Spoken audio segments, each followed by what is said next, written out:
Check, check. One, check, two. Check.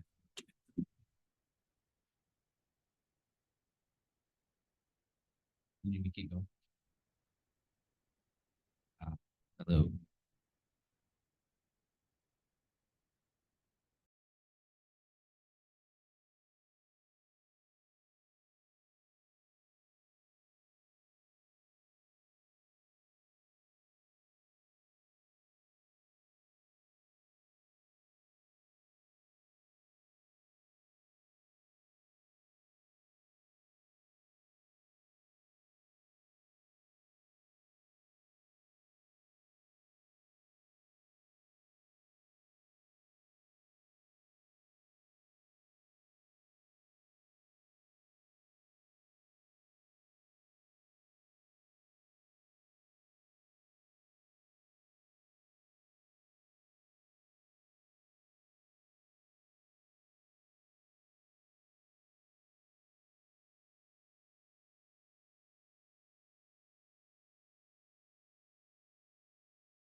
Ladies and gentlemen, we kind of have a long agenda tonight because our November meeting was canceled. And so although I will not ask you to abbreviate your comments under your 3-minute limit, just be mindful that it is a long agenda and that we do appreciate, your consideration in that regard. And also, we have a sign-in sheet. And every time somebody comes up to speak, they're required to sign the sign-in sheet. And if this could be circulated among you and you could sign in advance, it would just expedite matters at the podium. So I'm going to get the sign-in sheet and I'm going to hand it to the people. And if you intend to speak, please sign in. And when it comes to be your time to speak, I will swear you in. So, but your name and your address and your contact information will already be on the sheet. And so Ann Crecelius, who's one of our planners, is actually going to send that around, and it will just help save us time. And I'm sure in this busy month, you're interested in that too. So with that notice, I'd like to call this December 6th, 2023 meeting of the Monroe County Board of Zoning Appeals to order. Ms. Nestor Jelen, would you kindly call the roll?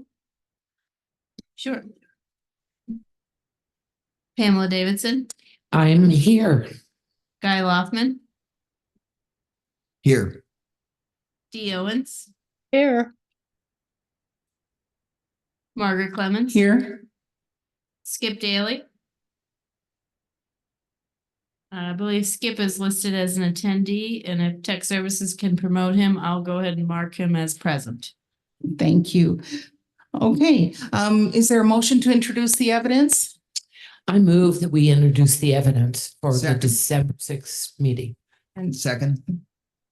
Okay, I'd like to introduce the following items into the evidence. The Monroe County Comprehensive Land Use Plan as adopted and amended. The Monroe County Zoning Ordinance as adopted and amended. The Monroe County Subdivision Control Ordinance as adopted and amended. The Board of Zoning Appeals Rules of Procedure as adopted and amended. And the cases that were advertised and scheduled for a hearing on tonight's agenda. is there a motion to approve? I move to approve the introduction of Second. evidence. Second, Okay, it's been moved and seconded. I'll call the roll. A vote in favor is a vote to approve the evidence. Guy Loftman, Yes. Dee Owens, Yes. Margaret Clemens. yes, Skip Daly, I am here and yes. Pamela Davidson. Yes. Okay, motion carries 5-0. motion to approve the agenda? I move to approve the agenda for tonight's meeting. I second. Okay, it's been moved and seconded to approve the agenda. Vote in favor is a motion to approve the agenda as presented. Dee Owens, Yes. Margaret Clemens. Yes, Skip Daly, Yes. Pamela Davidson, Yes. Guy Loftman. Yes. Motion approved 5-0. now there are 3 meeting minutes that we need to approve. Does anybody have an objection to approving them all at once? No And objection. if there's a motion to approve all 3, I'd be grateful. I move to approve all 3 minutes that have been presented to us in the agenda. August 2nd, 2023, August 30th, 2023, and October 4th, 2023. It's I been second moved and that. seconded. Oh, Yes. yeah, seconded. Okay, a motion in favor is a motion to approve August 2nd, August 30th, and October 4th, 2023 meeting minutes. Margaret Clemens. Yes. Skip Daly, Present. Pamela Davidson, Yes. Guy Loftman, Yes. Dee Owens. Yes. Okay, the motion is approved to approve all three meeting minutes by a vote of 4-0 to present. Okay, now the first item under administrative business is the proposed changes to the Board of Zoning Appeals Rules of Procedure regarding amended petitions. And with that, does staff want to go over that, or can we begin making comments? You're welcome to begin making comments. I'll go ahead and pull up the agenda as well. And I'll note that for tonight's meeting, our counsel, Mr. Dave Schilling, is joining us via Zoom. So he is available if there are any questions as well. Okay. In paragraph 1, just because of the awkwardness and the length of the first sentence, I propose that we insert a colon after the word order, which is a second word on the right, and then insert a number 1, either reversing or modifying the requirement, order, decision, or determination being appealed. And then semicolon or comma, the number 2, affirming the order and denying the appeal. It just satisfies my English major tendencies, and I think it makes it a little bit more clear. Does anybody have any comments about that or any suggestions? Would you read it as you Yes. intended? I think I got it right, but Yes, the final disposition of any appeal before the board shall be in the form of an order, 1, either reversing or modifying the requirement, order, decision, or determination being appealed, semicolon, or comma, 2, affirming the order and denying the appeal. The board may dismiss an appeal for want of prosecution or for lack of jurisdiction. It's still not completely correct, but it's an improvement in terms of clarity in the sentence. Isn't that the intention, that there are 2 options? One of them is reversing or modifying the requirement, order, decision, or determination being appealed. And the second option is affirming the order and denying the appeal. And so with that in mind, it makes it a little bit more clear, given the fact that there are so many ors and commas in that long sentence. I agree with that, Margaret. Actually, as a double major, including English, I think that does clarify somewhat, quite a bit better. Okay, great. I'm thinking here. Yes. What I don't like is first time we say order, decision, or determination. The second time we say order, but we leave out decision or determination. I think it's sufficient if we just use the word decision, modifying modifying the decision. That's all it has to say. Either reversing or modifying the decision being appealed, or affirming the decision or denying the decision being appealed. But there are some things that are not decisions. They're just requirements or orders. Okay, well, my only problem is if how do we affirm? Do we need to include all that language in both the first and second half? And I'm being picky here, but if it's a decision that's being appealed, do we need to identify that we need to include all those things? I understand for parallel structure. I understand what you're saying. And because, but I think, okay, the final disposition of any appeal before the board shall be made in the form of an order either. Okay, disposition. The word disposition is used in the first sentence, and Yes. it could substitute for modifying and then we put in disposition being appealed or affirming affirming or denying the disposition being appealed. Because that's the universal term. That's the generic term for all of those. Well, Dave Schilling, are you here? Yes, And what say you? I think that's probably tracked the statutory language at one time. It says the Board of Zoning Appeals review of orders, requirements, decisions, or determinations. Any order, requirement, decision, or determination is the statutory language. But I honestly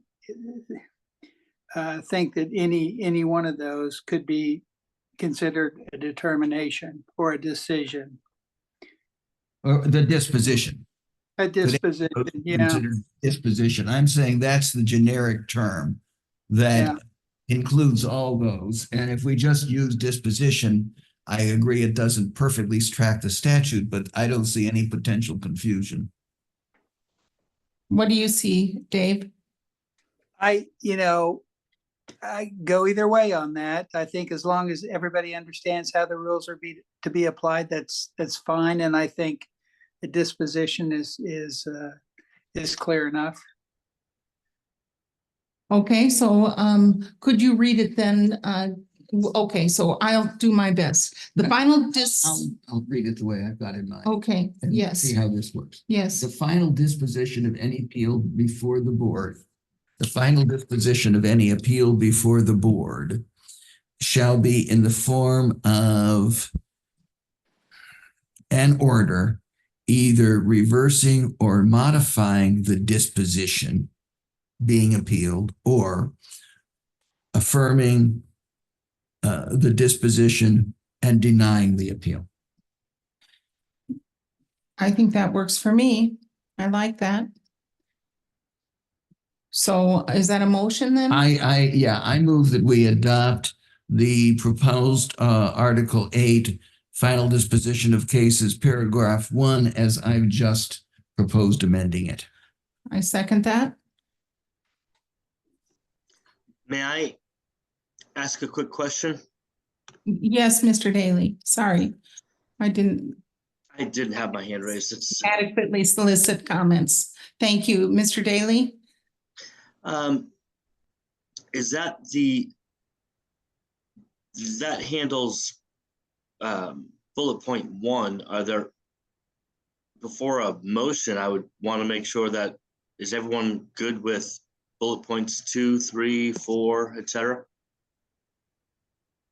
Well, And my other question is, what's the difference between the yellow and the blue highlights? That's a good one. I believe the blue is new and the yellow was there before. I And believe that the blue and the yellow are both new and that's what I that thought.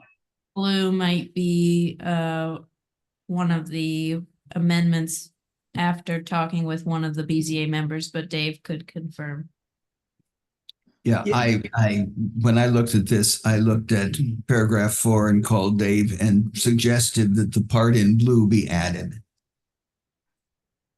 And in terms of your first concern, the chair has approached it in an appropriate way, but another way would be just, I would be glad to move adoption of this whole thing, and then we can consider amendments. I think that would address Mr. Daly's concerns. Is that right, Skip?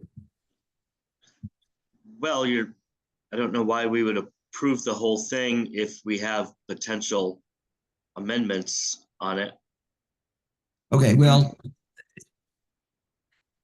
it's up to the chair. Well, I'd like to ask Mr. Schilling, is there an urgent need to have this approved tonight? Not that I'm aware of. Okay, then I'd like to work this out a little bit further and we consider it at our next meeting, which will be in January, so that we can get on with the agenda. I moved a table. Oh, is that, Second, okay. There's been a motion to table this to our January meeting. Okay, it's been moved and seconded to continue this to the January 3rd, 2024 meeting. A vote in favor is a vote to continue it to that date. D. Owens, Request to amend that motion to include that BZA members will receive the updated version of this with enough time prior to that meeting. We always receive everything 7 days in advance, so I think we're well informed. It's just that I didn't read it that far in advance. I apologize. A vote in favor is a vote to continue this to the January 3rd, 2024 meeting. Guy Loftman, Yes. D. Owens, Yes. Pamela Davidson, Yes. Margaret Clemens. Yes, Skip Daly. Yes. Okay, the motion carries 5-0. okay, we're on to new business. And so the first item under new business are actually two items, two variances. The first one is VAR 23-34A, and there's a VAR 23-34B. And concerning Watson minimum lot size variance to chapter 804 and a Watson side setback variance to chapter 804 concerning 1.64 plus or minus acre parcel in Polk Township, section 20 at 6420 East Allens Creek Road. And Mr. Smith, I think you're going to review this with us. So thank you. Thank you, Margaret. So the requests are two design standard variances, minimum lot size and side yard setback, both chapter 804. The purpose is to construct a roughly 1,200 square foot or 30 by 40 pole barn structure. The petition site exhibits a single family residence, which is currently zoned FR, which has a minimum lot size requirement of 5 acres. The petition site, as noted, is 0.64 acres. The construction site the construction site of the pole barn structure is estimated to be about 11 feet from the side property line. So in August of 2023, the petitioner filed for a minimum lot size variance. However, upon submission of a boundary survey to confirm lot lines, it was discovered that the pole barn structure itself would meet the 15-foot side setback. However, the petitioner indicated that they would also like to include a small porch addition to the front of the barn, and this would make the structure 11 feet from the side setback. So this triggered the need for an additional variance. This is the location and site conditions map. Nothing in particular with regards to any sort of site condition concerns with this site. And I do have outlined in the blue sort of rectangle area of where that location of the pole barn structure is being proposed. And these are some aerial photos of the site.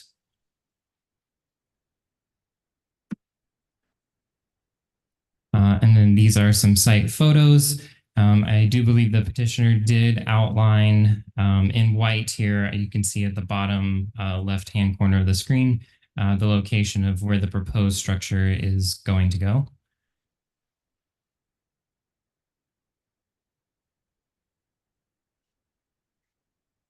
Here on the screen, we have the petitioner's letter to the BZA, as well as they had submitted construction plans. So in this case, they have a proposed image of what that pole barn structure might look like. And then as noted, it's got that extension in front of it, and that is what's triggering the side setback variance.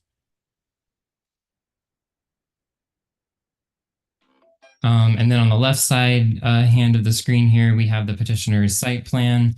So in blue, we have roughly 15.2 feet from the side setback line. So that would otherwise be okay. And then I have in the red rectangle area, the 11 feet, and that is with the proposed porch.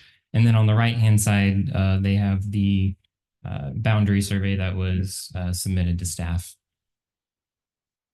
And these are both also included in the report. So having said that, staff does have two recommendations. The first one, minimum lot size, we are recommending approval based on the fact that practical difficulties have been demonstrated. This parcel does not meet the minimum lot size requirement of the Forest Reserve Zone, nor do the adjacent properties, which makes, if they were to perform a lot line shift, they still wouldn't have enough acreage to accumulate. So that would otherwise be impossible for the petitioner to acquire. And then having said that, no further development may occur on this lot without variance approval or seeking a rezone to a smaller lot size development. For the side yard setback, planning staff is recommending denial of the side yard setback variance based on the fact that practical difficulties have not been demonstrated as they are in the ordinance. And the pole barn structure would otherwise meet the 15-foot side setback through a redesign or relocation of the structure. So if both variances are approved, the petitioner will need to apply for a residential pole barn structure permit before construction can begin. Thank you. Thank you. Do members of the Plan Commission have questions for staff? Or of the Board of Zoning Appeals, sorry. I have a question. Is the porch on the proposed structure the problem? Yes, That without the porch, it meets the setback rules? that's correct. Okay. Thank you. Okay, I can't tell if Dee or Skip have questions for staff. Okay. I'm good, thank you. Thank you. And if the petitioner or the petitioner's representative is here and would like to talk to the Board of Zoning Appeals about this request, please come to the podium and I will swear you in, and you would have 15 minutes to discuss the case and why you are requesting these two variances. Tech Services, would you allow attendee Sean Watson to speak?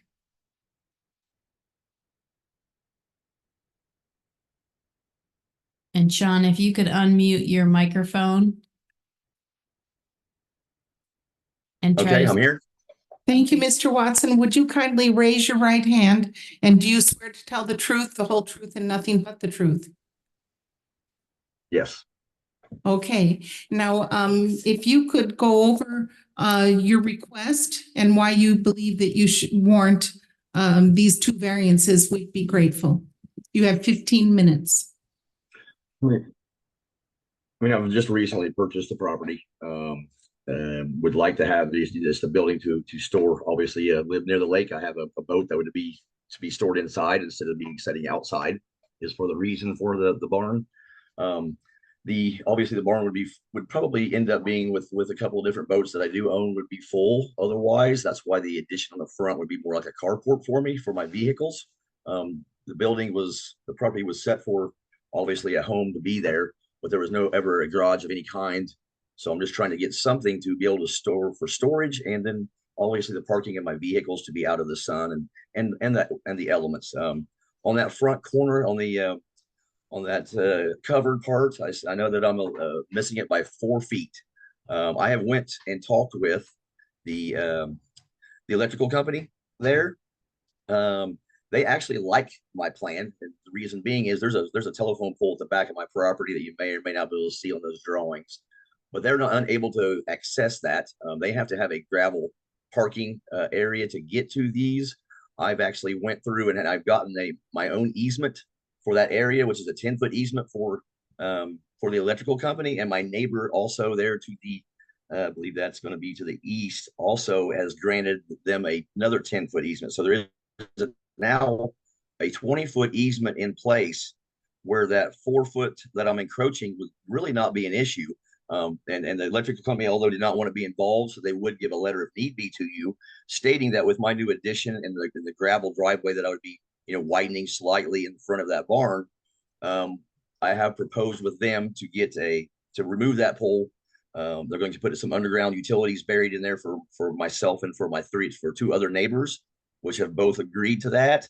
So as far as I know, 2 other neighbors that are on that border of that property are in agreement with everything I'm doing. And I have a 20-foot easement right there for any work to be done. So that 4 foot, it doesn't encroach or bother anyone that I can see, in my opinion. There again, I can get some information from the electrical company. They said they would gladly give a letter if need be. Obviously, just didn't want to be involved at this time. They had, let's say, absolutely had to. But amongst my talks with them, I feel like I've covered every option to get this handled in a proper manner. I went as far as making sure that at my septic, if I ever needed one replaced, I went through the board of health, and we have an area set for future septic system work if need be. I've checked all the electrical issues, anything like that. I mean, I've tried to cover all the bases to be able to build a barn for a home that I would plan to live in for the rest of my life. I would just like to have this coverage of the barn and that canopy both to be able to be included. That's really all I think I have to add at this moment. Well, thank you so much, sir. I'm going to ask the members of the Board of Zoning Appeals if they have questions for you. Do you have questions for Mr. Watson? Yes. I have a question, Mr. Watson. I think I read in one of the documents that if you relocated this structure, you would have to build a second driveway. Is that true? If I had to relocate it to any other part of my property, it would take a second driveway, and it just wouldn't look right to the property. It's just going to make everyone else's property, in my opinion, look degraded to have a second driveway and to have the barn moved anywhere else. As you can see, the placement of it makes sense. It's right there by the door to my home. Obviously, if you had your own garage, you know, in a place to walk in and out, you would like it to be near your door. Any other place would be down lower, and it would take another driveway to get to it. And it would look out of place for the property. And there again, I know my neighbors, I'm assuming no one's, so it's just fitting. That's to do anything else, it just doesn't feel right or look right. May I ask a question? Yes. Staff, is it true about the easement that having that easement obviates that 4-point situation, as he just said? The electrical? Is that true? No. Do we know?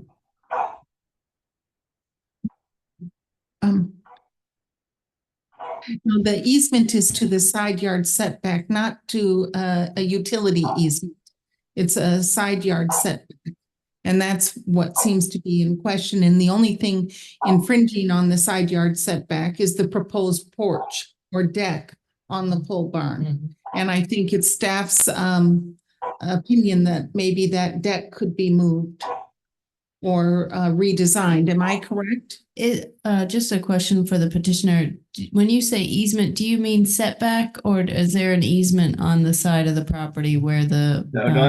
It's a utility easement. Yeah, I'm just saying that it's not going to block any. I mean, the setback, no, it's not going to change. I would agree, but there is a 20-foot easement.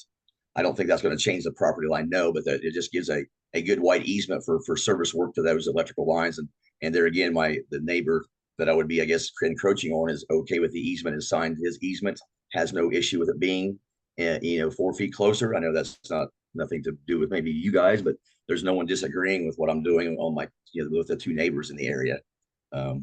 So yeah, it's just a utility easement, and it does help the electrical company. They were all for what I was going to do because they've never had access to that pole. They have to have access within 20 feet to drive their trucks there. So they've been climbing this pole. So the electrical company is going to benefit them as well with the proposed work that I want to do. You mentioned that the utility easement, is it 10 feet on your property? 10 feet wide? And 10 feet on the neighbors. Yeah, both 10 feet on my Okay. property, then 10 So feet on my neighbor's the property as side well. He's setback granted would the easement as encompass- well on his side. Okay, so along the center line of your property line, there's a 20-foot utility easement, 10 feet on your side, but there's a side setback of 15 feet, which encompasses the 10-foot utility easement and then is an additional 5 feet. Does that So- clarify for the board? Yes, so he would be within a 1 foot. If if his proposed deck is approved, he would be close to 1 foot distance of the utility easement. So 11-foot setback from the property line. Yes, That. yes, so just a 1 foot margin on the utility easement and a 4 foot margin on the side yard setback requirement. Okay, do members of the Board of Zoning Appeals have further questions for staff or Mr. Watson? If not, Mr. Watson, what we'll do now is we'll hear from the public. And if anyone speaks against this petition, you would have a right to a 5-minute rebuttal. But I'm going to turn now to the public.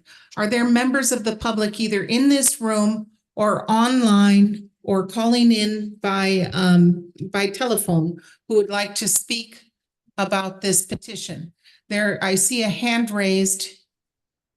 Mr. Todd Posen, if tech services will allow you to speak, if you could unmute yourself, and you have 3 minutes, Mr. Posen.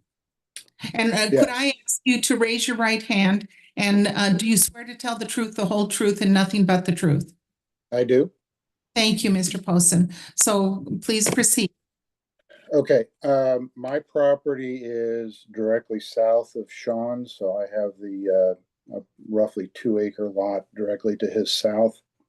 So here I would be looking at the back of his pole barn. We've been in discussion on this ever since he first came up with the proposal, and I just wanted to voice my support for what he's wanting to do. I would welcome having another full-time neighbor in the area. I'm probably the only full-time resident within a half a mile or so. So having another full-time resident would be beneficial for me. It'd be nice to have a friendly face around. And I have no objections to the structure as Sean has proposed it. He and I have also worked together with the electric company in coming up with a proposal for moving the transformer that services all 3 of our properties off of the pole that is at the back of his property. Actually, it's on the property line, I believe, and moving it to a ground-mounted installation that the electric company would have better access to and be able to service when needed. So, as I say, I have no objections, and I fully support what he's proposing. Thank you, Mr. Posen. And do you have questions for Mr. Posen? No. No. Okay. Are there other members of the public who would like to speak either in favor of or in opposition to this proposal or this request for variance? If so, please come to the podium, raise your virtual hand on Zoom, or press *9 on the telephone to be recognized.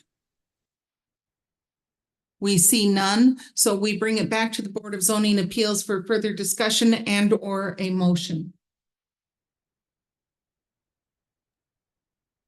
Dee has her hand raised. D, Ms. Owens? Yes, ma'am. Thank you very much. I haven't heard anything but cooperation and trying to do what suits the person with their building needs. And as a bonus, it sounds like the electrical piece will benefit the neighbors as well.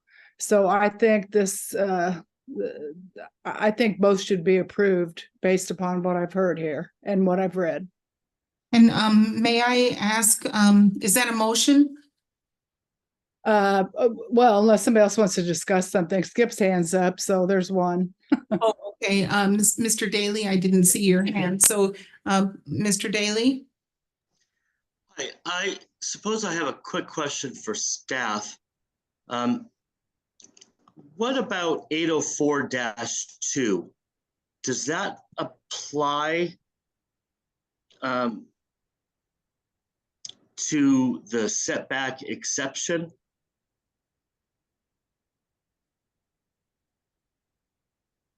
This was described as a canopy. And aren't those an exception under 804-2, and would that not apply, making this whole situation moot?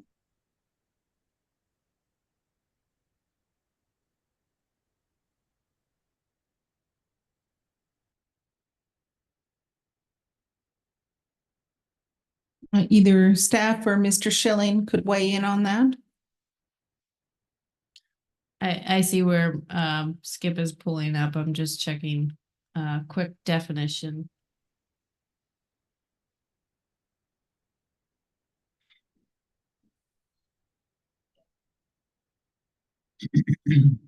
It's not the structure that's in the setback, it's the canopy or the awning of the structure, and that looks to be an exception. So just looking at the code, it kind of seems to me that it's in compliance.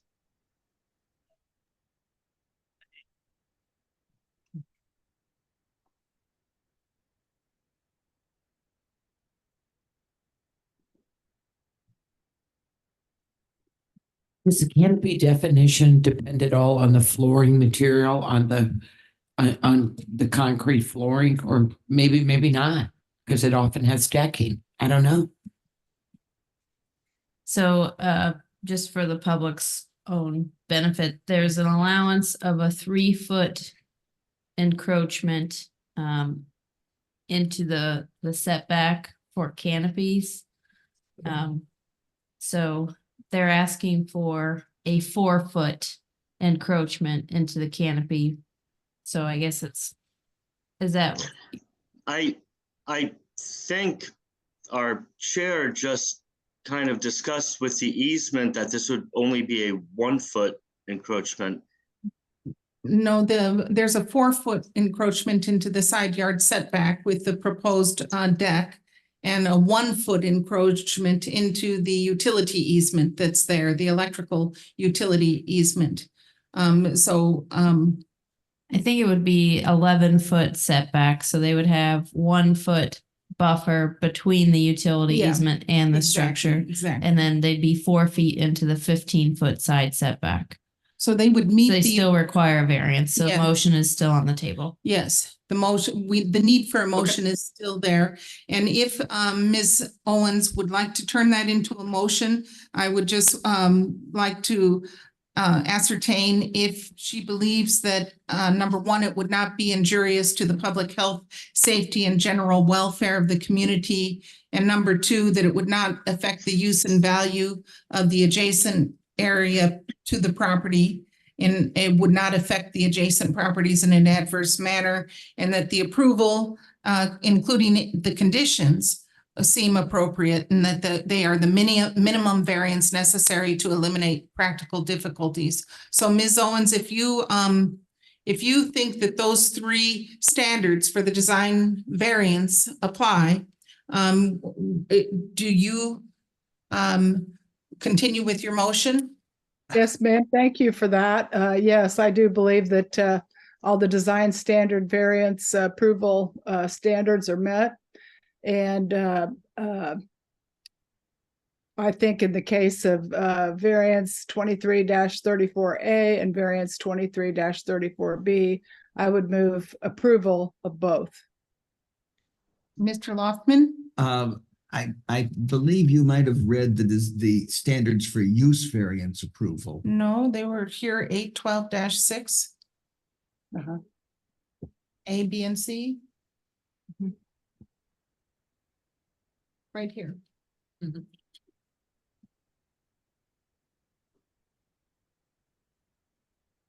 Yeah, let me say that, yes, 812-6 standards for design variance approval. It's not going to impair the stability of a natural or scenic area, et cetera, et cetera. And number A, I don't see any of those with a problem. B, the approval is appropriate, wouldn't affect the value. In fact, it'll increase the value as opposed to being adverse, as you said, Madam Chair. And then C, it's the minimum variance necessary to eliminate practical difficulties in the use of the property. So therefore, yes, all 3 criteria can be met. Is there a second? Second, Okay, please call the roll. Okay, it's been moved and seconded to approve the Watson minimum lot size variance and side setback variance to chapter 804 under VAR 2334A and VAR 2334B. A vote in favor is a vote to approve both variances. Margaret Clements? Yes? Skip Daly?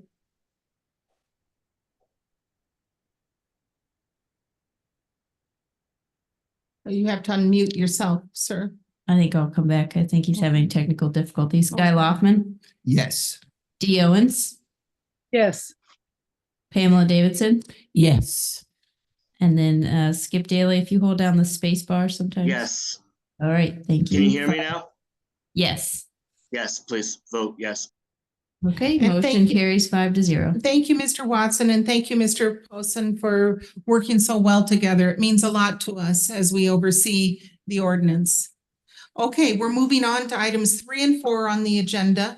DAR 23-36 A and B, Southern Minimum Lot Size Variance to Chapter 804, a Southern Minimum Lot Width Variance to Chapter 804 concerning 2 plus or minus acre parcel in Indian Creek Township at 7525 South Mount Zion Road.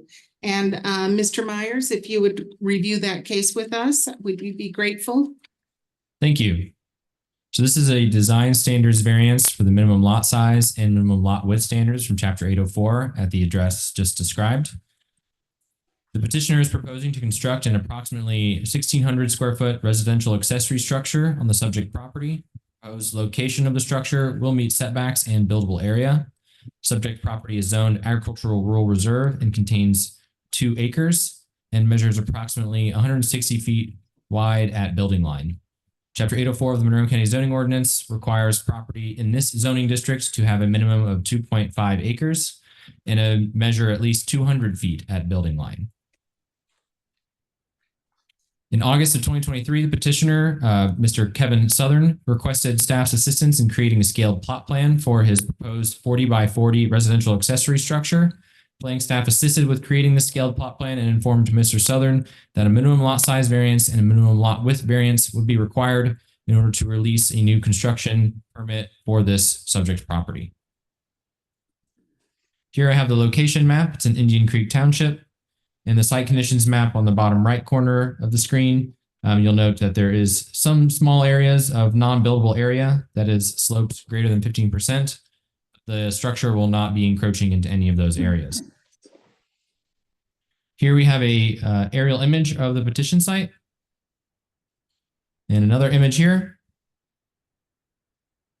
And another one here.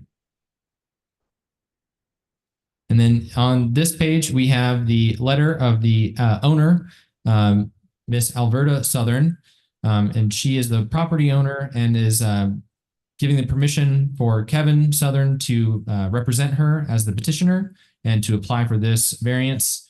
And on the right side of the screen, you can see the plot plan that staff assisted with creating, the 40 by 40 structure located there on the southern portion of the property with respect to distances of other nearby structures and property lines.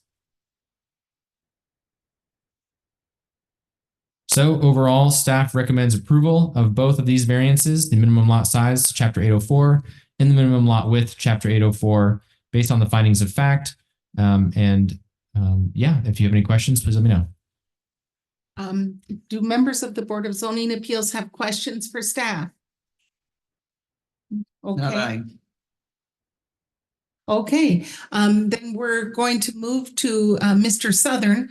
And Mr. Southern, we understand that you're representing the petitioner. And if you would kindly unmute yourself and then raise your right hand. Do you swear to tell the truth, nothing but the truth and the whole truth?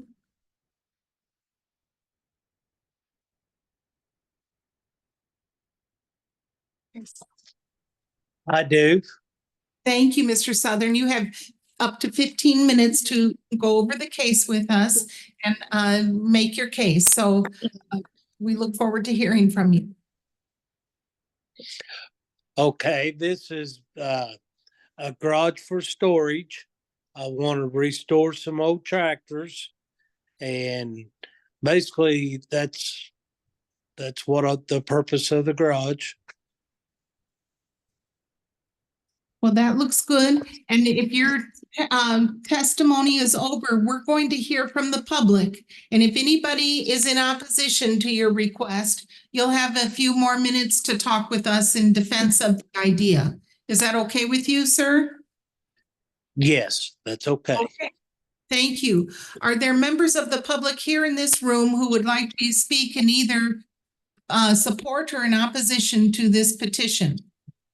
Or if anybody is online, would you raise your virtual hand? Or if you are calling in on your telephone, press *9 on the telephone to be recognized. We see nobody. Mr. Southern, nobody spoke against this, so you don't have to rebut anything. And we come back to members of the Board of Zoning Appeals for discussion and or a motion. I move that we grant variance 23-36A and also variance 23-36B for the southern minimum lot size variance to chapter 804, and the southern minimum lot width variance to chapter 804 And- for property located at 7525 South Mount Zion Road. And would that be because the public would not be harmed, their health would not be harmed, there's no objection from the neighbors, and that this is the minimum variance needed to eliminate practical difficulties? You described that very well. Okay, thank you. And so is there a second to Pamela? Second that. Okay, please call the roll. All right, vote in favor of VAR 23-36A and VAR 23-36B, southern minimum lot size and minimum lot width variance to chapter 804. A vote in favor is a vote to approve both variances. Dee Owens, Yes. Pamela Davidson, Yes. Margaret Clemens. Yes. Skip Daly, Yes. Guy Lothman. Yes. Okay, motion carries 5-0. Well, thank you, Mr. Southern, and thank you for working so well with staff and for seeking approval so that we could keep everything in compliance. We appreciate your cooperation. And we hope we see those tractors at the county fair. Yeah, thank you. Thank you. Thank you. Okay, we're moving on to the fifth item on tonight's agenda, and this is VAR 23-38 Wells Lawn Care General Sign Regulation, a sign allocation, which is a variance to chapter 807 concerning 2 8± acre parcels in Washington Township, section 28 at 575 West Simpson Chapel Road. And Ms. Crecelius, would you please review this with us? Yes, thank you. So as you stated, we're located in Washington Township. So we are kind of adjacent to I-69 up north.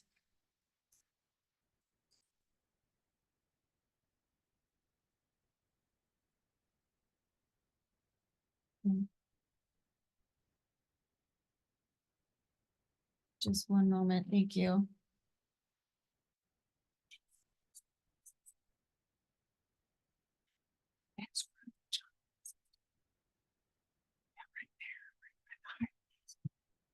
Okay, I added a couple of photos at the last minute, so it wasn't refreshed. So this helps us a little bit, have a little bit of context. So at the bottom is I-69, and on the right side of the screen would be north. So this is the petition site. So they are requesting one commercial design standard variance from chapter 807. So the petition site is currently zoned pre-existing business and agricultural rural reserve. So chapter 807 is from the general sign regulations, specifically sign allocation. So the specific code states that total sign allocations for the zoning district set forth in table 7.1 must be based upon the building mass and street frontage standards described below. Using the street frontage standards, we were able to calculate that the total allowed square footage for the property would be 550 square feet. There is a maximum signage allowed per site of 600 square feet. So this specific request is from 807-6D1, which is that the location, size, and variety of all signs existing upon a zoning lot are included in the total sign allocation. So the petition site currently contains 8 billboard. It was identified during a survey in 1992 as a legal pre-existing non-conforming sign. The billboard is a V shape, and the ordinance states that the sign area for a sign with more than one face shall be computed by adding together the area of all signs visible from any one point. And when the sign faces are part of the same sign structure and are not more than 42 inches apart, the sign area shall be computed by the measurement of the largest face. So given that the sign is a V shape and is not more than 42 inches apart, the sign area, that the sign is more than 42 inches apart, it is computed by adding together both of the sign faces. So planning staff does not know the exact size of the existing billboard. However, based on staff's approximation using aerial information, we're estimating that the billboard size is an approximate 712 square feet or 356 square feet total. So on the left side of the screen is the current commercial site plan that was approved multiple years ago. The site is currently being used as a general contractor use, more specifically for Wells Lawn Care and Landscaping. On the right side of the screen is just an aerial image with a highlight and draws your attention to that V-shape billboard located on the property. So the petitioner is requesting this variance in order to allow an additional 95.45 square feet. Jump one. So they are proposing 2 wall signs to be located on the office and the garage structures on the property. They are sized 34 square feet and 60 square feet approximately.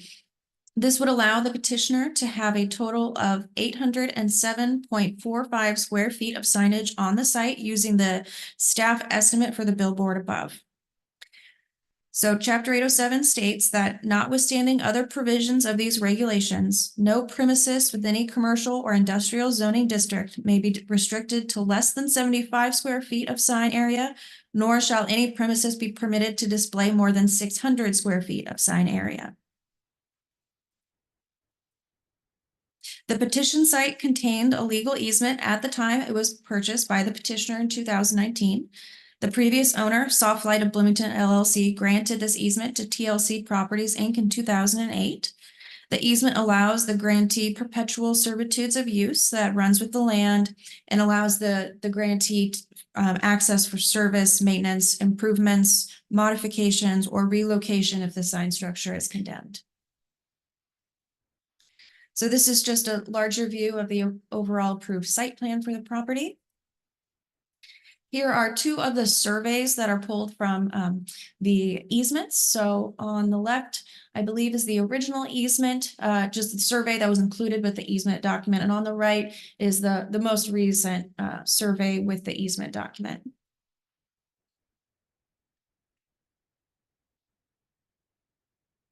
So staff is recommending denial of the variance VAR 23-38 from the general sign regulations. The recommended motion reasoning is that practical difficulties have not been demonstrated by the petitioner, and that the petition site contained a legal billboard easement at the time it was purchased by the petitioner. Does anybody have any questions? I have one, or maybe more than one. Yeah. Me too. The billboard is in a V shape. Yes. At the open end of the V shape, is that more than 42 inches? Yes. Is that a complicating factor? I mean, if they had 2 separate signs that were 42 inches apart, would they meet the sign requirements? So you don't have to count both sides if the sign is 2-faced and closer than 42 inches, like a I pole see. sign, I right, see. where it's just front and back. I see. So the V shape, since it's larger than 42 inches, it's basically 2 signs on one sign structure, which is why you count both sides. I see. Okay. Okay. Does anybody else have questions for? Yes, I do. Oh, yes, Dee. I do. The issue is, as I read through it, is that Lamar owns the big V sign. Is that correct? That's the easement that's on the property. And they want to put additional signage up, not on Lamar's signboard, but on their own, basically is the issue, correct? Yes. Okay, very good. So, okay. That's pretty clear cut. It's possible then that Lamar could have a different billboard message running in the life of this property than the signs on the building. Is that true? Like they Yes. could have a Go IU sign, or they could have McDonald's this exit or something like that. Right. Well, we wouldn't necessarily be looking at the content. It's that the sign structure exists and is physically located on the property. I see. Right. And then could you review the deed part of that then? Just in a nutshell, how this was kind of grandfathered in on the purchase agreement for the property, or in 2019, when they purchased the property? Right. So there was the original grant of easement in Yes. 2008. Yes. And then in 2019, I believe there was like a naming difference and they Yes. re-recorded that easement. Yes. So there was an update, like the updated survey. The easement allows the grantee perpetual servitudes of use that runs with the land, allows the grantee access to service, maintain, improve, or modify the sign structure. It also allows the grantee to sell the rights or relocate the sign structure on the property if the structure is condemned. And that would be to Lamar. That would be, would be Lamar advertising who is the grantee. Lamar would be the owner, yes. Yes, okay, okay. As you read that, did it talk about changing the size of the sign in that easement grant, or just the location or permission? I didn't see anything about the I size. didn't see anything. I didn't hear you read that.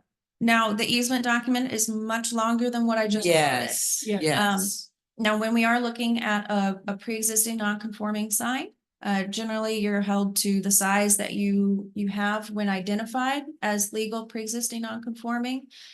With other signs that would also fall in the same category. If you were to become smaller, you would not necessarily then be able to go back up. So they'd have to maintain that square footage. If they ever go smaller, they'd have to stay to that size. They cannot then expand. Okay, well, Mr. Loftman, Do you have an estimate of how far between the far edges of the sign, what is that space? If I understand, if it was 42 inches or less, we wouldn't have a problem. You have an estimate of how much that is? I can quickly find one. You don't mind waiting just one moment?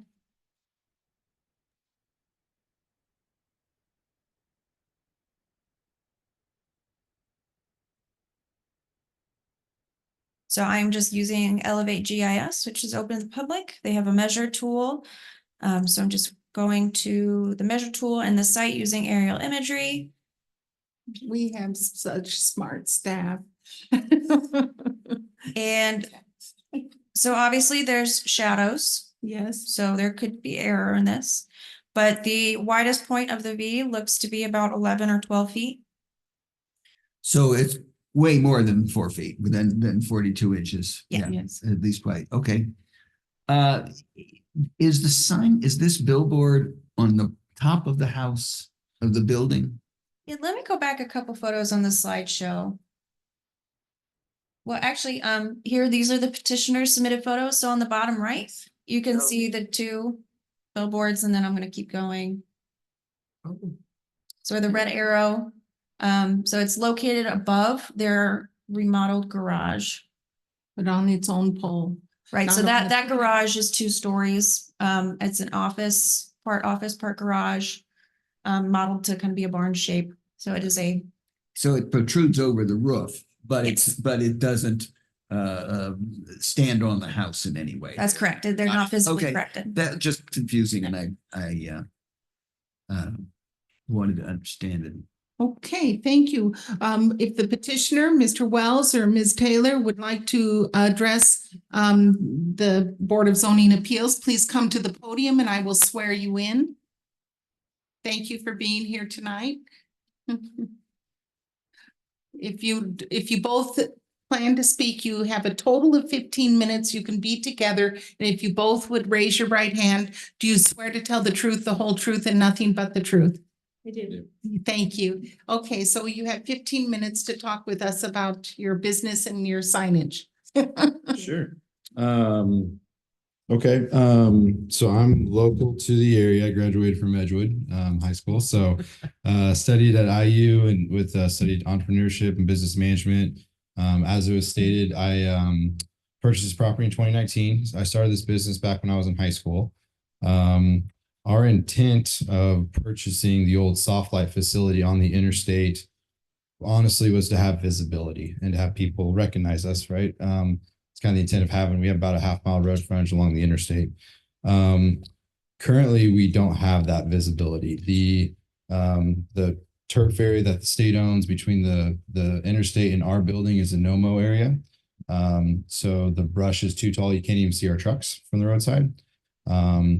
And then I know it was commented that the potentially difficulties haven't been shown in that we've pursued options or we haven't been able to show difficulty in related to this issue.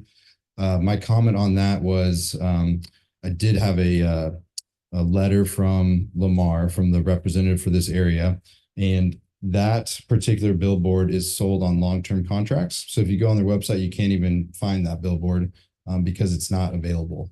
So they are doing a 5-year agreement with McDonald's currently to the tune of $2,200 per month.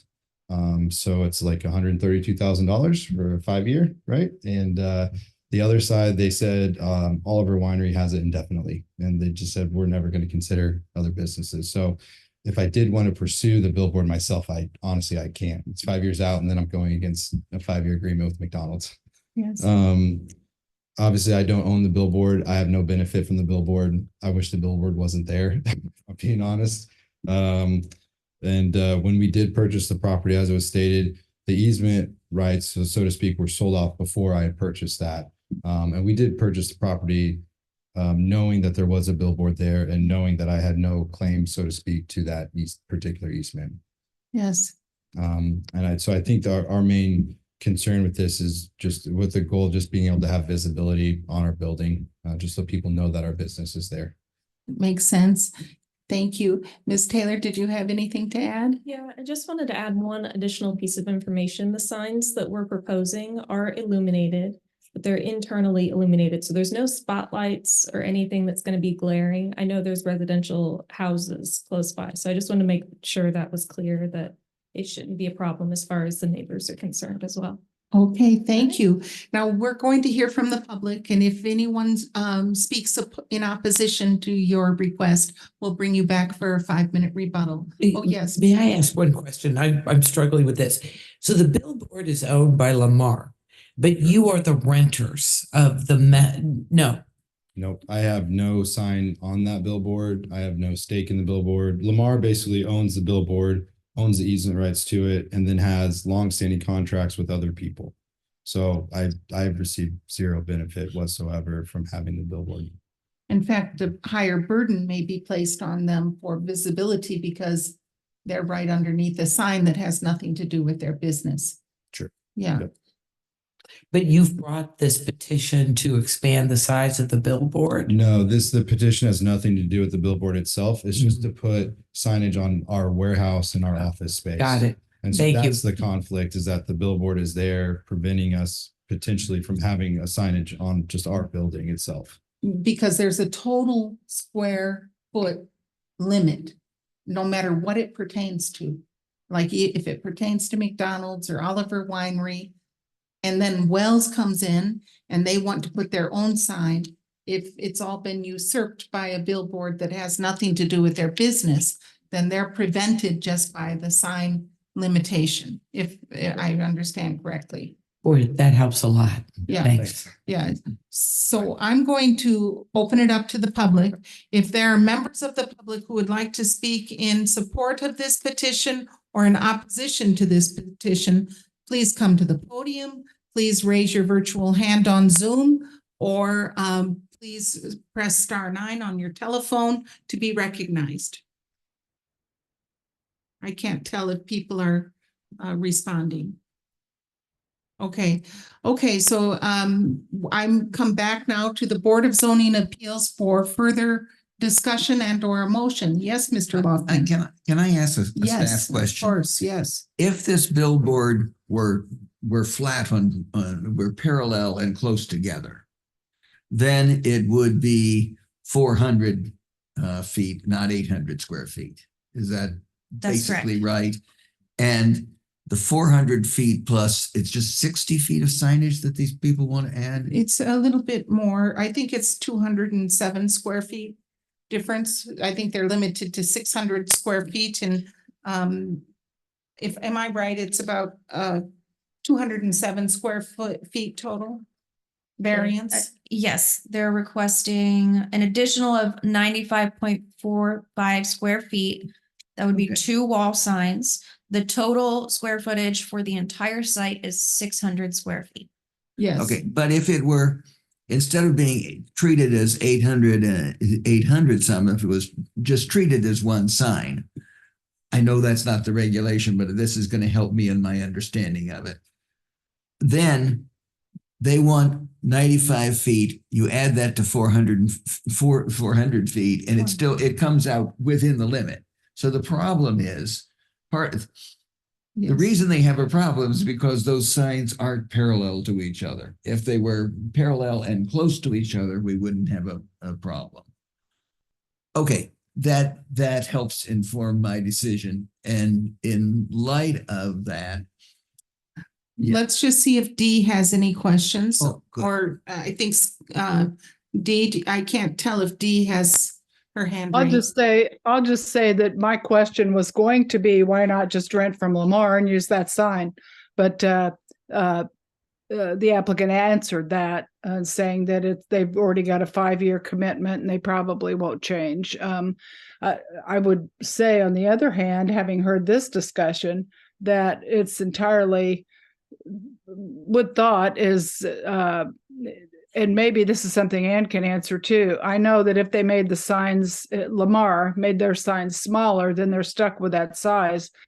But if Lamar could be convinced by the applicant to change the structure a little bit and put the signs back to back to give thereby free up some square footage, would that then trigger anything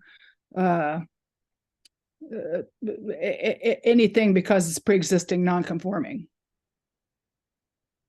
I mean, if Mr. Lamar, through the goodness of his heart, wanted to change his sign design, which has nothing to do with Mr. Wells, that's kind of a separate issue. It's kind of just really out of the scope, I think, of what we could expect of the property owner or of, I mean, let me put it like this. If we want, billboards to be eliminated, in our new sign ordinance, and I know the city has done this, it would take some kind of destruction of the current sign or an abandonment of the sign, and there's income generated by the sign by Mr. Lamar. So it's just a completely different issue as I see it, although it affects this property in terms of the total amount of square footage they are allowed to indicate their own business. And to me, that seems like a hardship. It just seems like a hardship, especially with a good productive business. That building looked great. You've improved the area. It looked, you're keeping the property neat. It looks really, that barn structure looks great to me. I don't know, Mr. Loughlin, if you have a motion? yes. Yes. I move that we approve variance 2338 and as a design standard variance, that it would not be injurious to the public safety and general welfare of the community, that the approval is appropriate, would not affect the use and values in an adjacent area, because little signs on the building aren't going to affect any of the distant neighbors here. And the approval would be appropriate. It's the least they can get to have any visibility from the road, so it's a minimal size.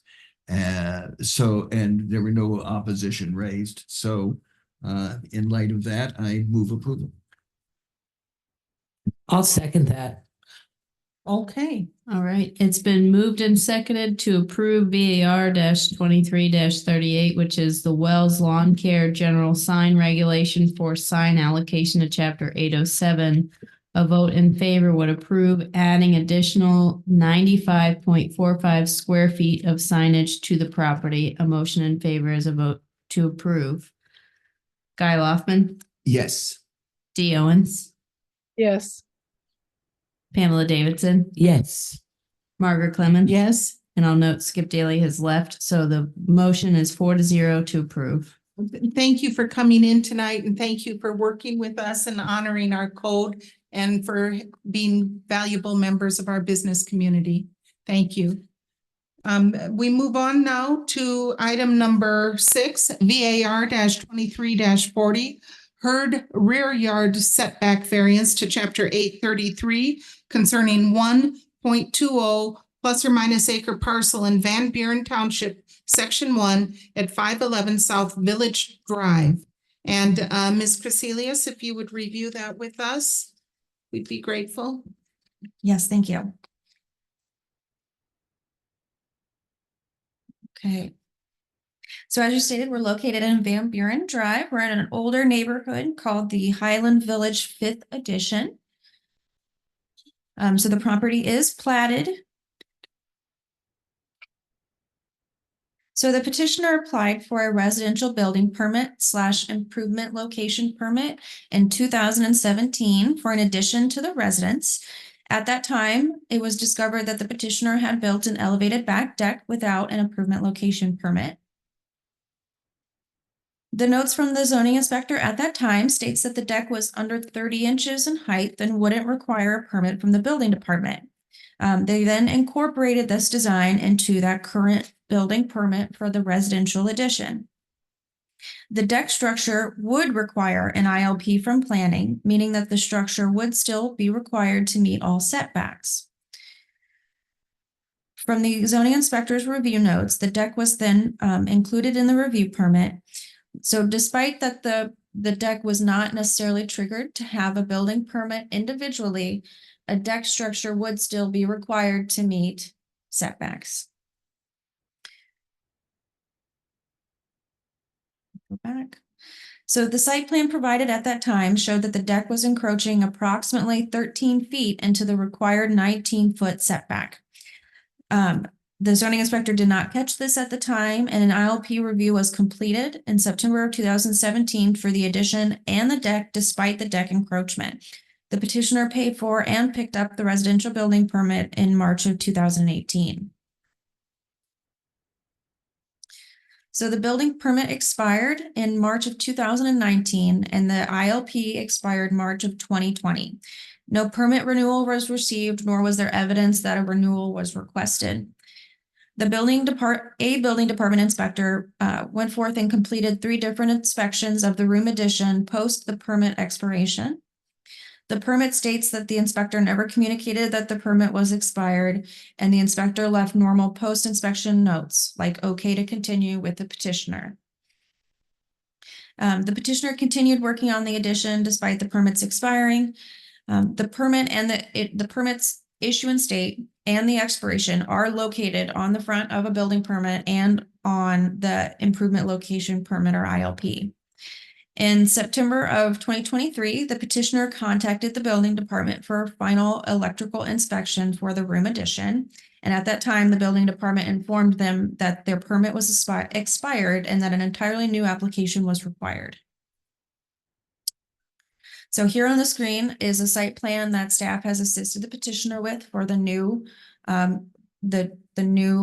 permit for the addition and deck. So residential building permit was applied for in October of this year, and the review of that permit discovered that the deck is encroaching into the rear yard setback. So this is just a cropped, zoomed in photo of this last site plan that we can see. So on the top side of the screen in blue is the home addition that has now been completed.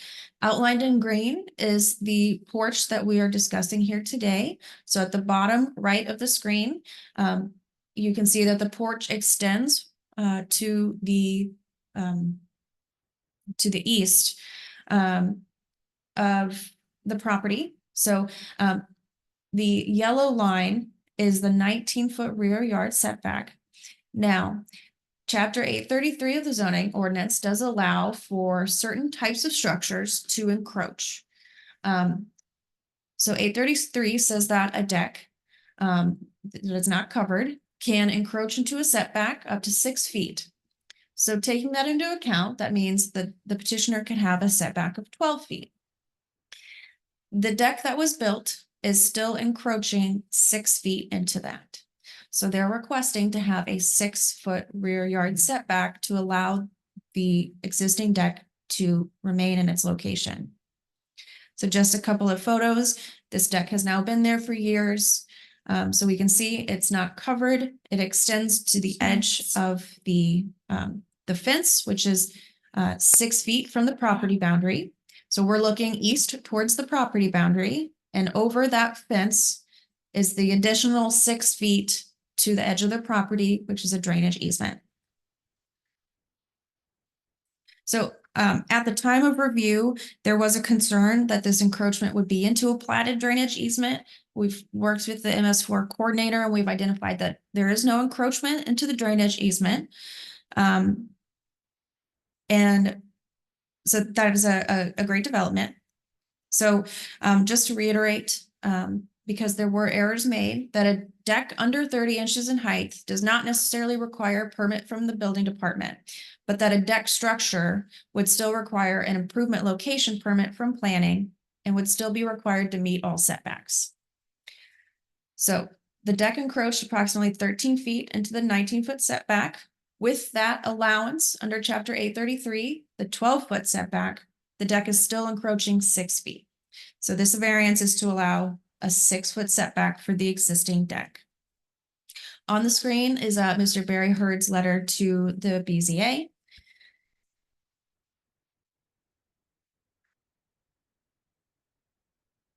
So staff recommends approval of the rear yard setback based on multiple reasons. We're requesting, we recommend approval because based on the fact that the request satisfies the criteria under Chapter 812-6, including that the deck is not injurious to public health, safety, and general welfare. The removal of the deck would cause greater disturbance of the area. The deck is not located in an environmental constraints overlay area, nor is there evidence of sinkholes. The preservation of the existing deck would not affect the use and the value of the area adjacent to the property. Further, there's been no remonstrance to date that has been received. And that this variance is the minimum necessary for the property owner to proceed with the addition to the single family residence. Well, thank you so much, Ms. Crecelius. Do members of the BZA have questions for staff? I just have one. Yes. Yes, Steve. it seems to me that there was just misunderstanding here, and that these folks tried to do everything they could properly, and it just didn't work out that way. Nothing nefarious, is that right?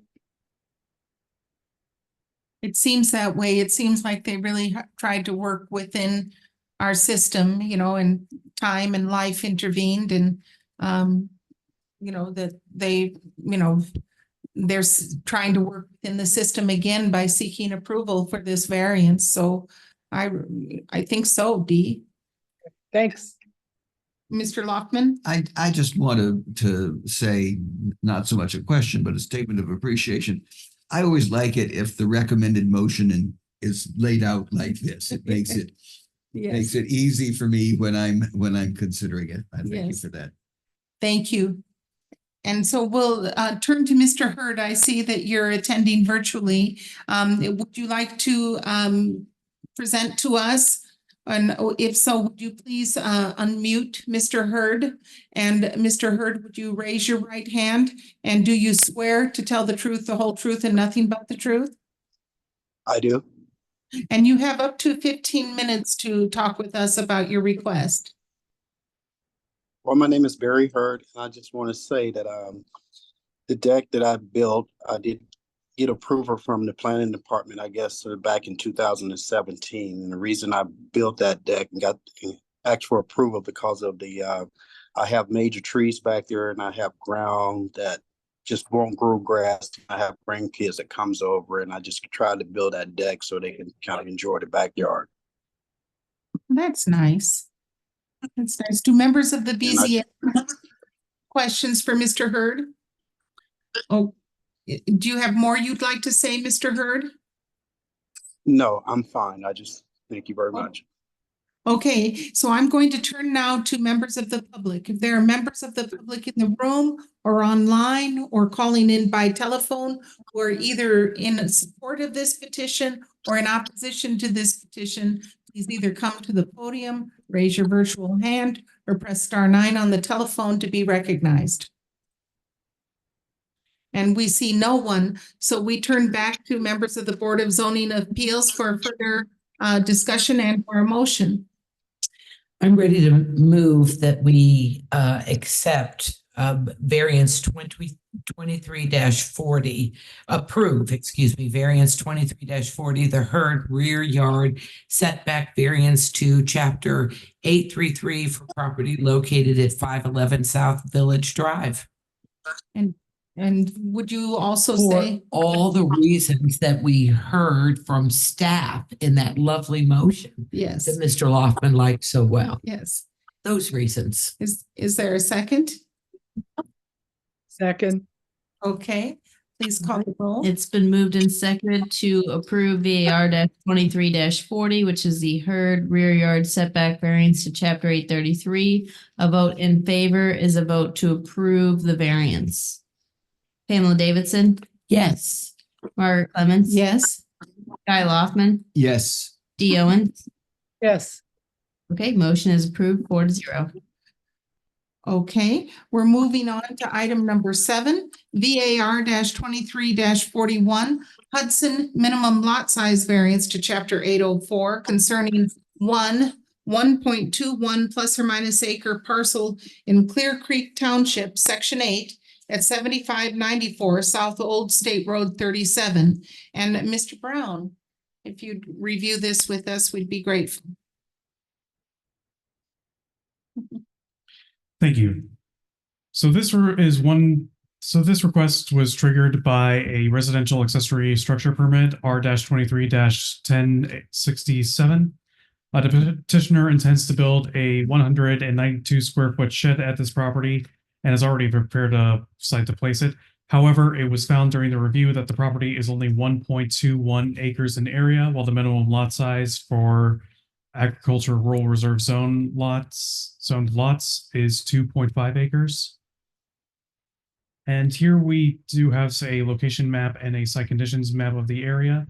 The area where my mouse is currently hovering is the rough location of where the shed is proposed to be laid. So it's not within an encroachment. It's not encroaching into an area of slope or encroaching into setbacks. And here is the same with the current zoning map as well as the comprehensive plan map. And here are just a few photos of the site from the ground, including the area where the shed is proposed to be placed. And I do apologize, I neglected when making this PowerPoint to include a photo of the petitioner letter or the proposed site plan submitted by the petitioner for the residential accessory structure permit. However, those are available in the packet, and I could share the screen with the packet instead, should the board wish. I think that we have those in our packet and we don't need to have them redundantly placed here, but thank you for letting us know and drawing our attention to that. Thank you. So staff recommends approval of VAR-23-41 due to the pre-existing non-conforming nature of the lot. If the design standards variance is approved, the petitioner's residential accessory structure permit will be allowed to continue, as this is the minimum variance needed to allow the owner to do further development on the lot in the future. All of their design standards are being met. And if the design standards variance is denied, the residential building permit will be stopped. Okay. Do members of the BZA have questions for staff? D? Not I. No. No, ma'am. Okay, so we'll move to the petitioner. Is Mr. Or Mrs. Hudson here or online? And would you like to speak to us and talk with us about your rationale?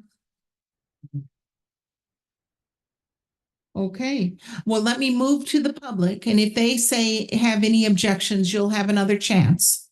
Okay, are there members of the public who would like to speak in support or in opposition to this petition? Please come to the podium, raise your virtual hand, or press *9 on your telephone to be recognized. Do you see anyone?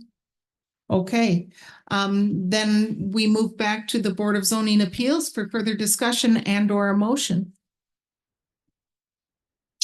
I move we approve variance 23-41 for the Hudson minimum lot size variance to chapter 804 for property located at 7594 South Old State Road 37. Happy to second. Yes, for the reasons that it won't be injurious to the public health. It won't affect the use and value of the property adjacent. And it's the minimum variance necessary to eliminate practical difficulties.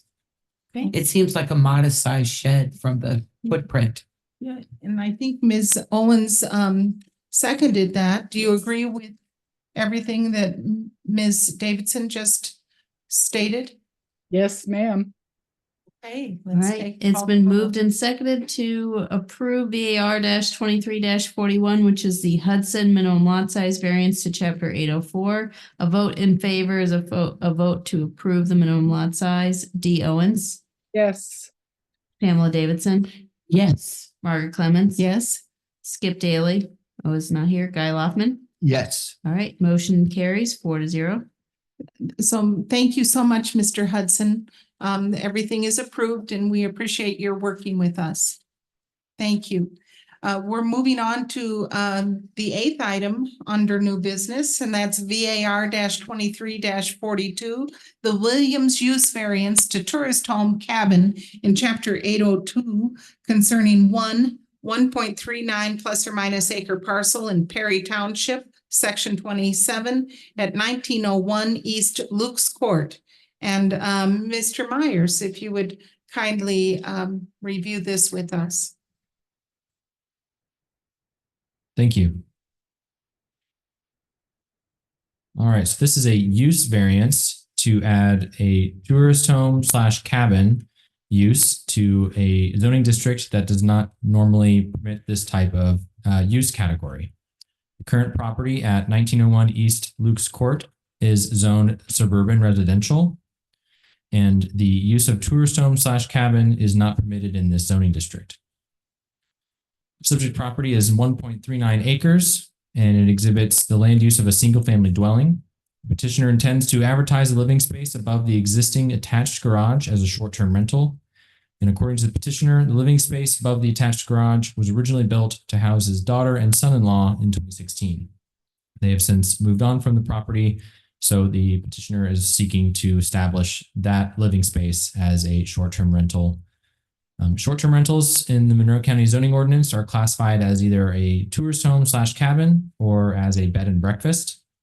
The latter being one of the conditions that you actually must serve breakfast and be owner occupied. So the definition of a tourist home / cabin found in chapter 802 states a building or portion thereof in which 4 or fewer guest rooms are furnished to the public under the terms of a short-term lodging agreement. The definition of a short-term lodging agreement states an agreement under which rooms are provided for a fee, rate, or rental and are occupied for overnight lodging or habitation purposes for a period of less than 30 days. In most situations in the county, particular to Airbnb or VRBO, most of those uses fall under tourist home / cabin, unless, like I said before, it is owner occupied and you are furnishing a breakfast to your staying guests. As I stated, the tourist home / cabin use is not permitted in the SR zoning district. It is permitted in the Ag RR district, as well as the FR district, the CR district, and is a conditional use in the ER, LR, MR, HR, and yes, in the HR zoning districts. So I'm going to skip ahead to this slide here.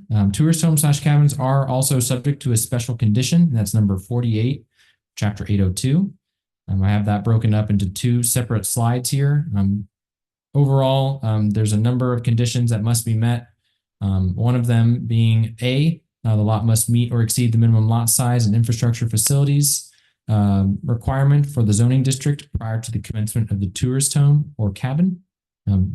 The applicant does meet this requirement, given that the minimum lot size of the SR zone is 1 acre and they contain 1.39 acres.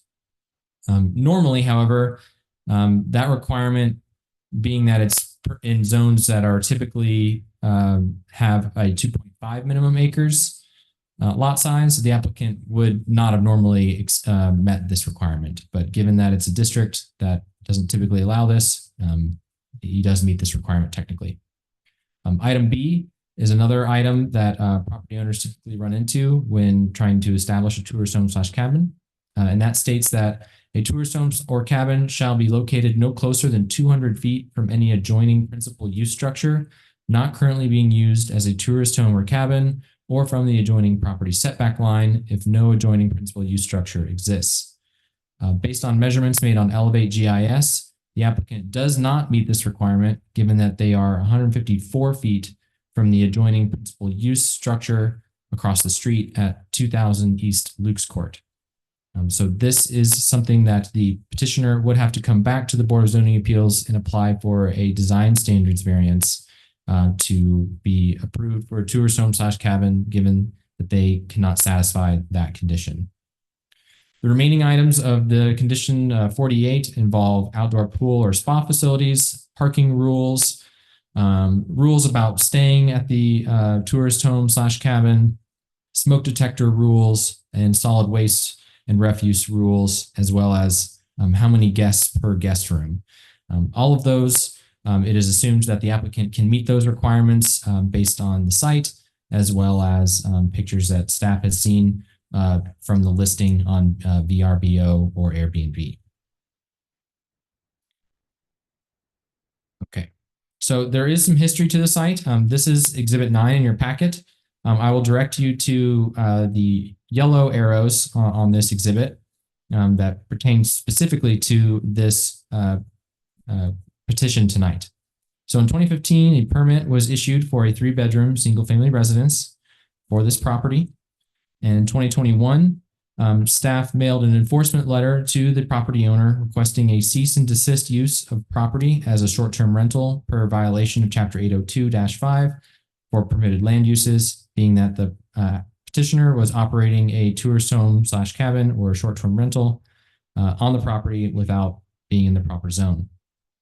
And then, of course, in October of 2023, the petitioner filed for the use variance to add the tourist home / cabin to the property. The remaining items on this timeline of events pertain to other petitions that the property has been involved with, specifically related to property line shift with the neighbor to the west. There were some other discussions related to this property with those items. But tonight, I will focus the attention to the tourist home / cabin use. Okay, so if the use variance is approved, the petitioner will proceed with the following process. 1, apply for design standards variance to condition number 48 for all requirements that cannot be met for a tourist home / cabin. This includes 48B, which is the one about the 200-foot distance to a principal use structure. Number 2 and 3 and 4, those are the standard procedures for establishing a tourist home / cabin in the county. And that reads, submit a commercial site plan filing, followed by acquiring a general improvement location permit, which is filed by staff once the site plan is approved.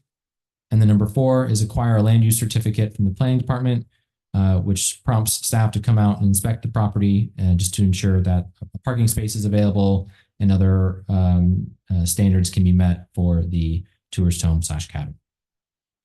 If the use variance is denied, the petitioner will not be able to rent the space under a short-term lodging agreement.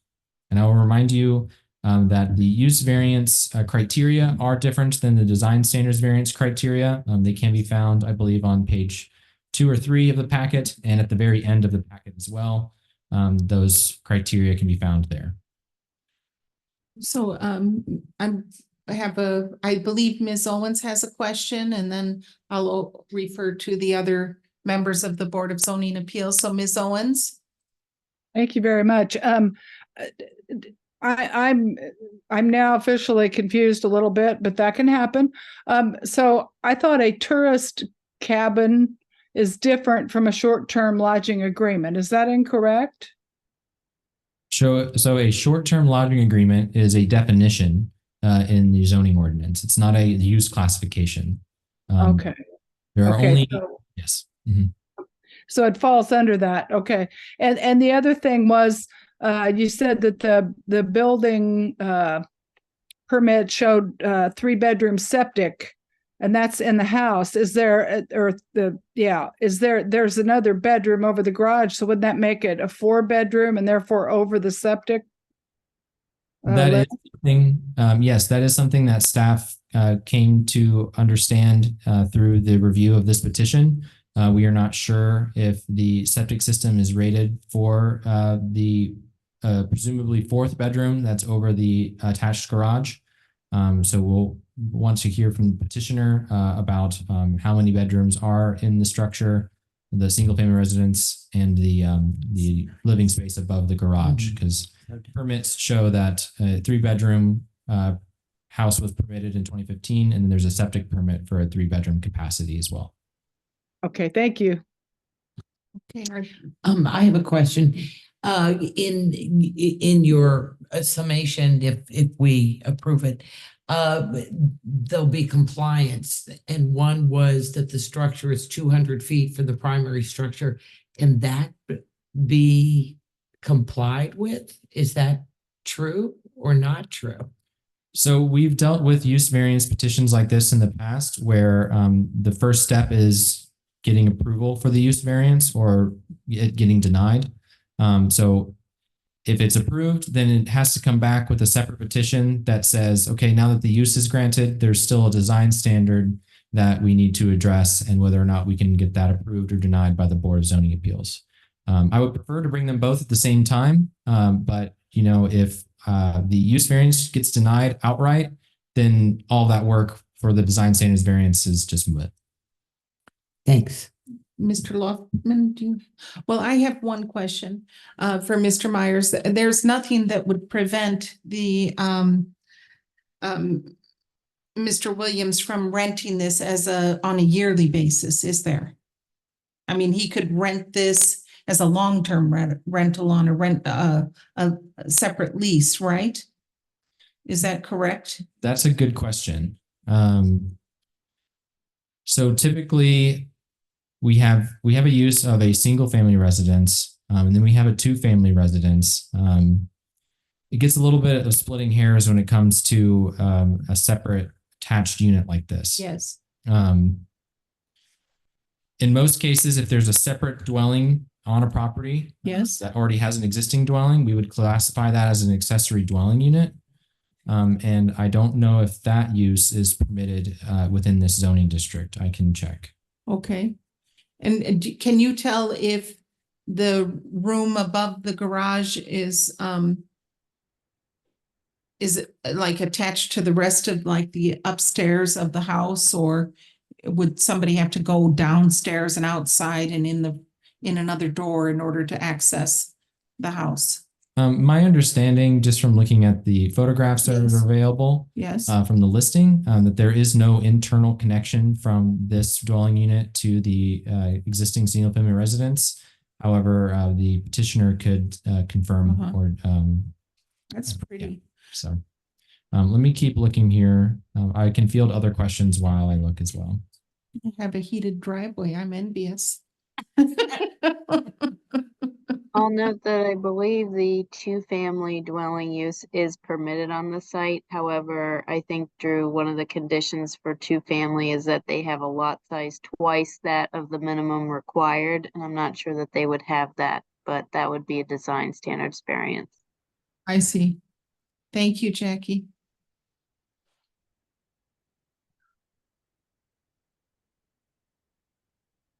So, okay, so if the petitioner's representative is here or online, please come to the podium and raise your right hand. And do you swear to tell the truth, the whole truth, and nothing but the truth? I do. Thank you. Well, you have 15 minutes to go over your request. I was basically here just to answer any questions like you brought about it's only 3 bedrooms. There's 2 bedrooms on the main floor, and that is the other bedroom upstairs. Yes. So And you mentioned about getting something with my neighbor across the street. what was it about the neighbor across the street? The fact about the neighbor across the street is that the tourist home / cabin that you're proposing is less than 200 feet from any adjoining principal use structure. That's a standard requirement for tourist home / cabins. And it's only about 150 feet from the neighbor's property across the street. And can I get something from her to okay that, or? So that is a separate petition. It's a design standards variance. Just it'll come back to the board just like it was tonight. Any support that you have from your neighbors certainly can help the case. Okay. And sir, are you, I just would like to know, are you opposed to like a longer term rental? Well, I lived there alone since my wife passed and my kids have gone. Yes. And I just didn't really want somebody there full time. I see. If I could just get this part of the time, it would hope to retire one of these days and I could use that to help pay my bills. So. Yes. Yes. While you were renting it, how often have you rented it? Because I know there was some neighbor concern about activity. I'm sorry, say that again. While you were renting it before the cease and desist, how busy, how often was that unit rented? There were people there 2 or 3 times a month, not just for the weekend. 2 or 3 times a month just for the weekend. Okay, thank you. Do you have further questions for Mr. Williams? No. No? And D, well, I just would like to review with you our concerns as people involved with planning for the county. And this extends beyond your property, and it's for the county at large. And with us on the Board of Zoning Appeals, because it's kind of like a stack of dominoes that there's a lot of pressure for short-term rentals at the same time that we're trying to preserve places where people can live so that not all of Monroe County is just rented out on short-term football weekends. We would like to have conserved places for people who actually contribute to the community in a more profound way. And that's one of our concerns as a Board of Zoning Appeals and people who are involved with planning. And so one of the standards that we have to meet is that that your request doesn't interfere with residential choices, like where a family could live or where somebody with a mother-in-law who needs help would live, like you were doing before. Or we are concerned about focused development in communities so that we can create a sense of community rather than just having people come in and leave and come in and leave and always different people, And then we're also concerned about just kind of the overall feel of the area in terms of the land and not just the use of the property, but the overall feel of the neighborhood and the community. So those are the things we're deliberating over tonight. And I wonder if you have anything to add about that. Well, my neighbors, when I did this, I didn't know I wasn't supposed to be doing it. And I let some of their family stay there anyway for free. So, because they were all good with it. So, well, that was nice of you. So, well, if you have anything to add, we're gonna open it up to the public. And then if anybody speaks in opposition to this, then you'll have a 5-minute opportunity to come back and talk on your own, in your own defense. Okay. Okay, thank you. Are there members of the public who are here in the room or who are online? I don't think it's Zoom anymore. Is it Zoom? Okay, on Zoom, if you would raise your virtual hand, or if you're calling in by telephone, would you please press *9 to be recognized if you're either in favor of the petition or in opposition to the petition? So I come back to the Board of Zoning Appeals for further discussion and or a motion. Did we see in the packet a neighbor complaint? Because that's how the cease and desist happened about activity. Did we see follow-up from that neighbor beyond reporting?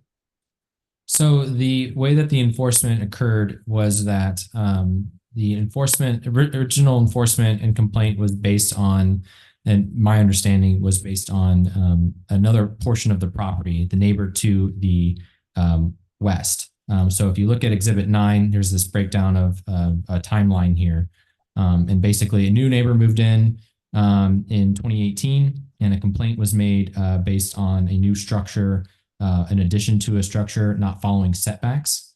And upon staff's review of the site and review of that complaint, it came to our attention through just standard review of the site that the petitioner was operating also a tourist home / cabin that was not permitted in that zoning district. That's my understanding. Oh, so you're saying it wasn't, this didn't arrive from a neighbor saying there's too much activity on my road and it's upsetting me. It arose from something else, the setback complaint, and then it was discerned.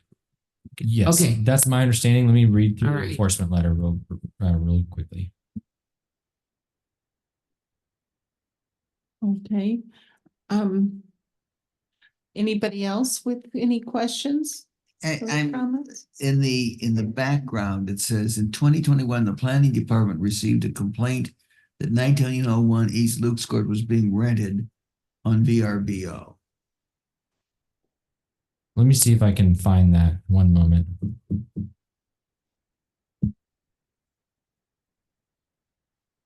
It's right there on the screen. It's. I'm looking for the actual see. enforcement.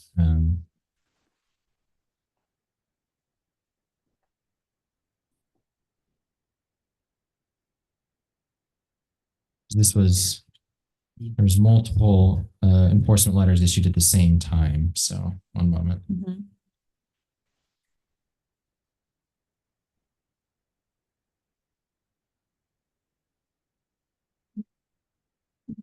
Still.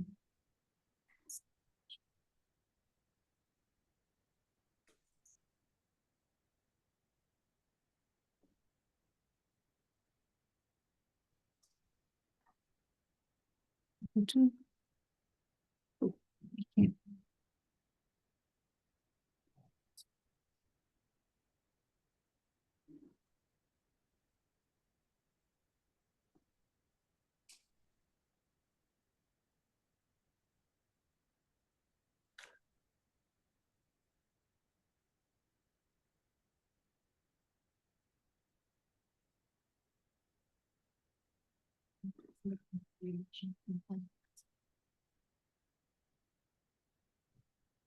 Excuse us while we try to find the original complaint. You know, the original complaint that caused the enforcement letter. On the enforcement letter itself on the screen, AC 21-36, it states, it was noted during a site visit for unpermitted construction that this property is being rented as a short-term tourist rental. An online check confirmed the upstairs of the attached garage is advertised on Airbnb as a short-term rental. The short-term tourist rental is not permitted use in the SR zone. Aside from any other evidence, I was not involved with the initial inspection or the enforcement letter at the time. But aside from any other information, it's my understanding that it was based on staff's review of the site, not necessarily a specific letter of complaint that stated or complained about the use of the property as a tourist home. Okay, well, this is tough. I come back to the board for further discussion and or a motion. I certainly sympathize, but I think keeping residential areas that are zoned as residential areas as non-rentable short-term rentals is important to the community. And that's what the zoning ordinance says. And I don't see that this creates an undue hardship that because the owner would have the opportunity to rent it, but he on a regular basis, but he doesn't want to. And so I move to deny. Let me get the numbers up here.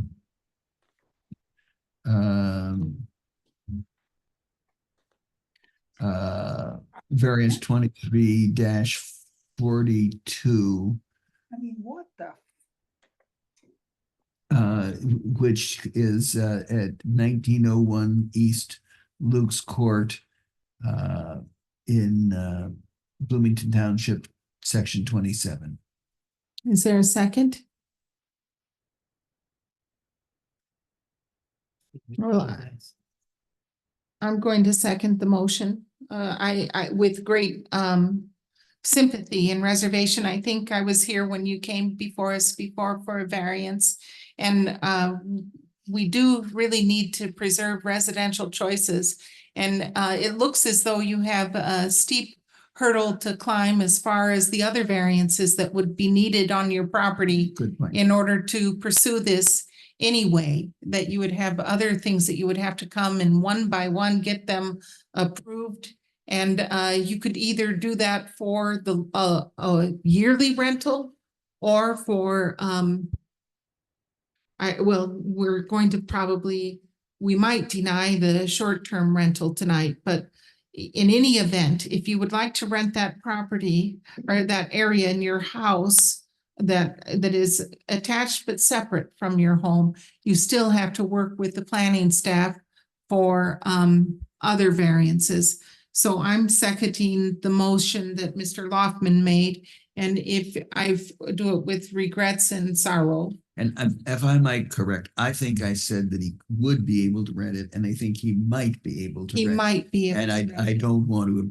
I don't want that misstatement on my part to be uncorrected. In either case, he would have to come before us for other approvals. So I second Mr. Loftman's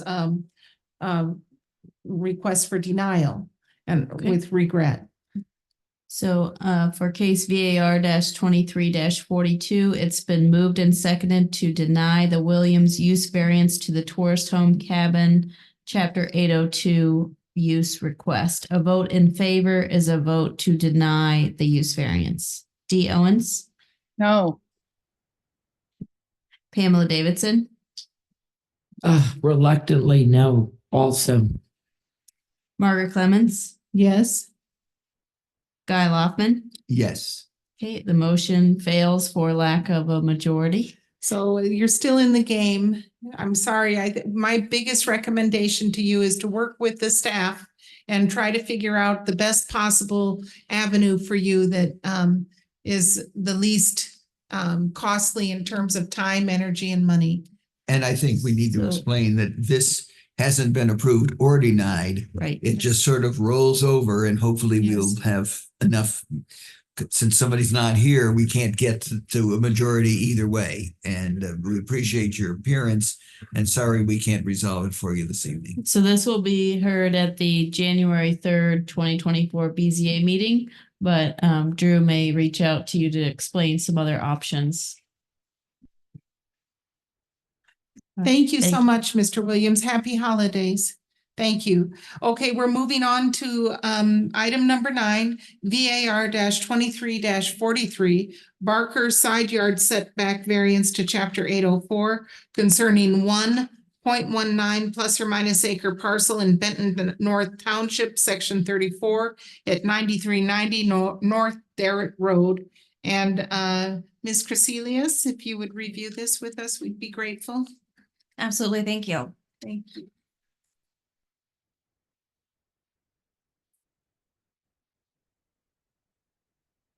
So in 2023, a two-story single-family residence fronting Lake Monroe was issued a building permit on a 0.17 acre lot. This request is for a side yard setback due to a 0.52 foot encroachment.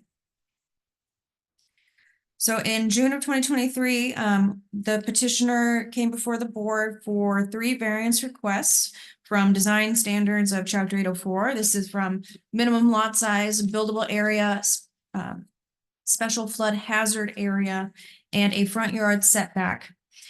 All 3 were approved 5-0 with conditions placed on the front yard setback.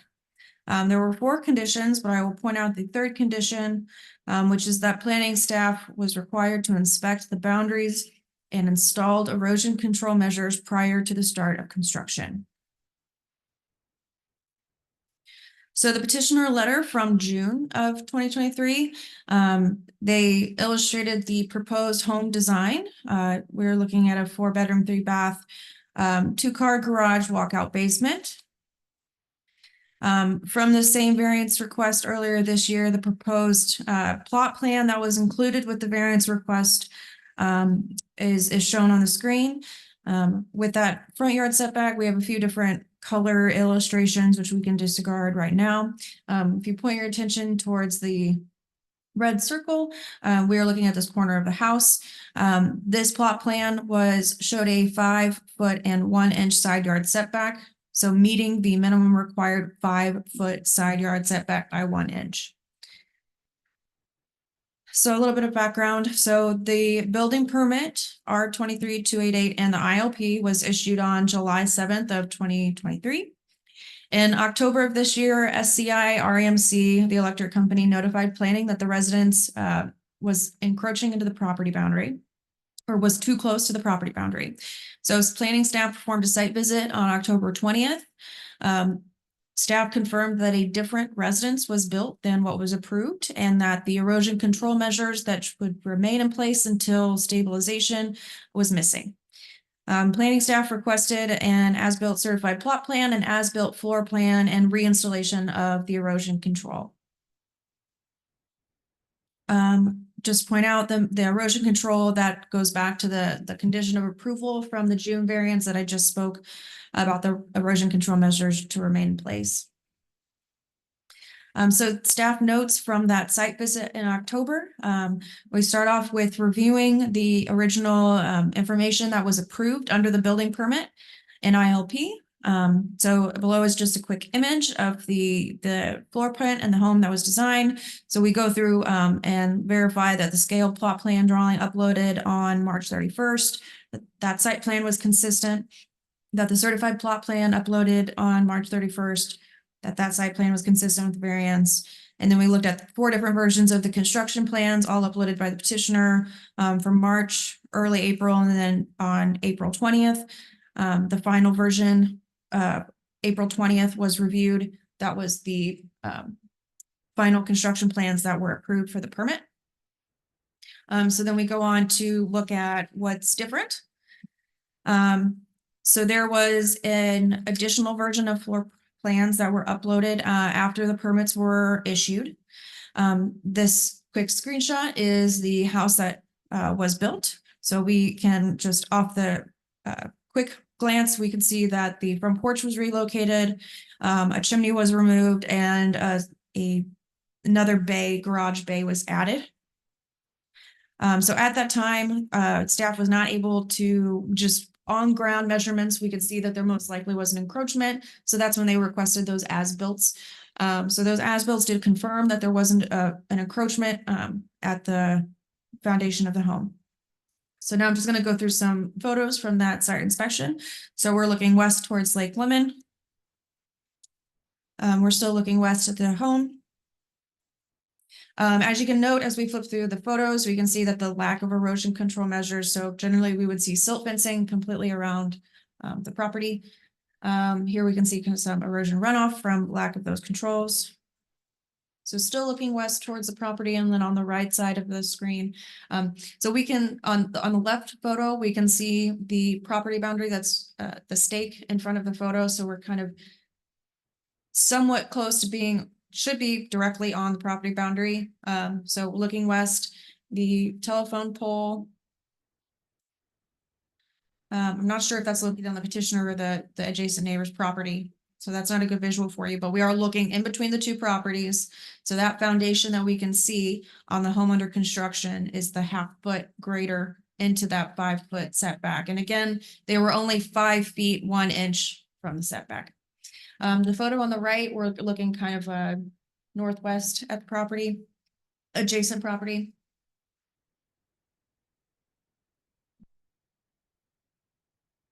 Sorry, that's the property under construction. The next photo, again, this is looking north. We can see the home under construction, the silt fence that is completely down, and then the adjacent properties to the north. This photo, we're looking east from Lake Lemon towards back the private drive. This is where staff was attempting to measure the difference. So enough evidence that we could see that there was some kind of offset. There was some kind of discrepancy here. Just continued photos of the site. And this is looking directly down the property boundary between the two, the petitioner and the property to the north. And then one last photo at the expanded bay of the garage. So the petitioner states that they that the error of the building, the wrong structure, was that they put the correct plans on the portal, and the plans that they gave to the foundation contractors were the wrong set of plans where the porch aligned with the house. So the petitioner uploaded the plan that was built on July 25th, 2 weeks after the permit was issued, without notifying building or planning staff of any changes. The petitioner did not upload or update the certified plot plan, which is a requirement of the improvement location permit. So just a review, the building permit was issued on July 7th. The permit approval of the floor plan and the plot plan were dated at the time that it was issued. So documents that were before July 7th. Any changes to a building permit or improvement location permit requires notifying staff of any change and a potential new review. The petitioner significantly altered the floor plan, which resulted in an altered plot plan. And ultimately, the petitioner built a structure without county approval. So staff has requested an updated certified plot plan, which was provided. We did request that all proposed impervious surfaces should be illustrated on the certified plot plan, and that the certified plot plan would be required regardless of the outcome of the variance requests here tonight. So a plot plan was supplied to us, I believe, on December 1st. Upon review of the plot plan, there are a couple of discrepancies. One, the proposed driveway has not been expanded to show the impervious surface of the additional bay. It does show a relocation of the front porch. It does not show the correct setback from the foundation. It is still showing the old 5.01 setback from the side yard setback. So again, this is just the area that is not being shown as impervious surface. So on a lot as small as 0.17 acres, a part of staff review for any kind of permit, we would be looking at, there is an impervious surface maximum. So using a certified plot plan, it's important to be able to have accurate information. So this is an area that was not clearly shown on the plot plan. I do want to include, we did receive a letter from an adjacent neighbor property to the north, which was received after the packet was published. That information I gave to you, your paper copies here. There was also a digital copy sent out to the BZA members at 5:15 p.m. today. And there are also additional hard copies on the side table if you are in person.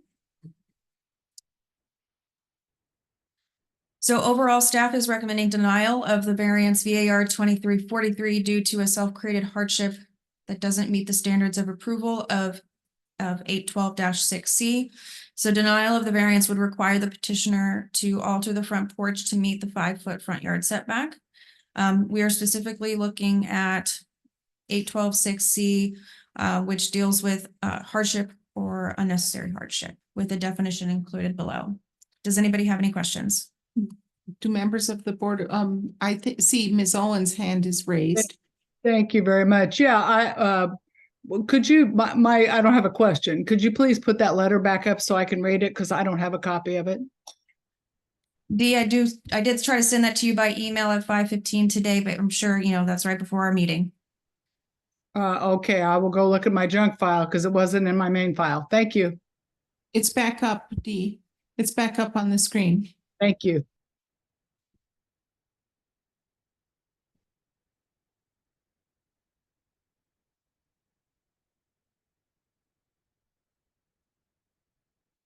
Okay, do other members of the Board of Zoning Appeals have questions for staff?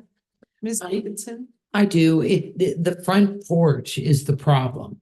The fact that the design was built that wasn't what was submitted is not the problem. It's the front porch that encroaches. Have I got that right? The request is for a side yard setback. Variance. Yes. Yes. Yes. And is it the porch that encroaches into the side yard setback? Yes, it is. Okay. Do you have a one of those photographs that shows the exact spot where the setback is? It was 1 inch away from the original design. So the site plan is a little hard to tell because we're looking at a very, very small area, but I can pull back up the certified plot plan. I don't know if it changed or not. It could just be an error that the text wasn't updated, but we are looking at a very small area. So quite hard to tell. And it's the porch that encroaches. Do you have a picture of the porch itself? Mhm.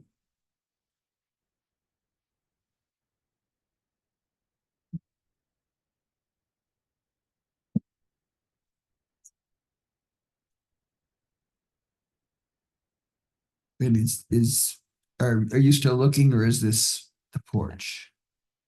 She's looking. Yeah. There's a porch right here. Yes, so the porch is on the left where you see the green structure, that foundation. Is 1 inch over. Half No, inch. it's half a foot. Half a foot. I Yes. thought it said half inch. That's, No. Okay. Half a foot. That's Okay. for the next case. okay. Okay, let's hear from the petitioner, the petitioner's representative. Please come to the podium. Please raise your right hand. Do you swear to tell the truth, the whole truth, and nothing but the truth? I do. And I've assumed that Mr. Carmen is with you, and together you have 15 minutes. Okay, before I dive into the details of the variance request, I'd like to respond to the email from Tom Schoolcraft from Martinsville REMC. As I read the claim that I had bullied and strong-armed my friend and neighbor, I was in total disbelief and about fell out of my chair. I immediately called Christine and asked her if any time during the discussions we had with REMC, did you feel that I had bullied you or strong-armed you into any decision? She assured me that I had not. And she also agreed, and she did send an email to Ann to clarify that. Since the REMC letter was in there, I would like to clarify what actually did happen, because there's several facts in that letter that are just blatantly wrong and untrue. When REMC first came on site to my house to talk to me about providing electrical service, they indicated that my service would be buried at no cost to me because it's a new structure.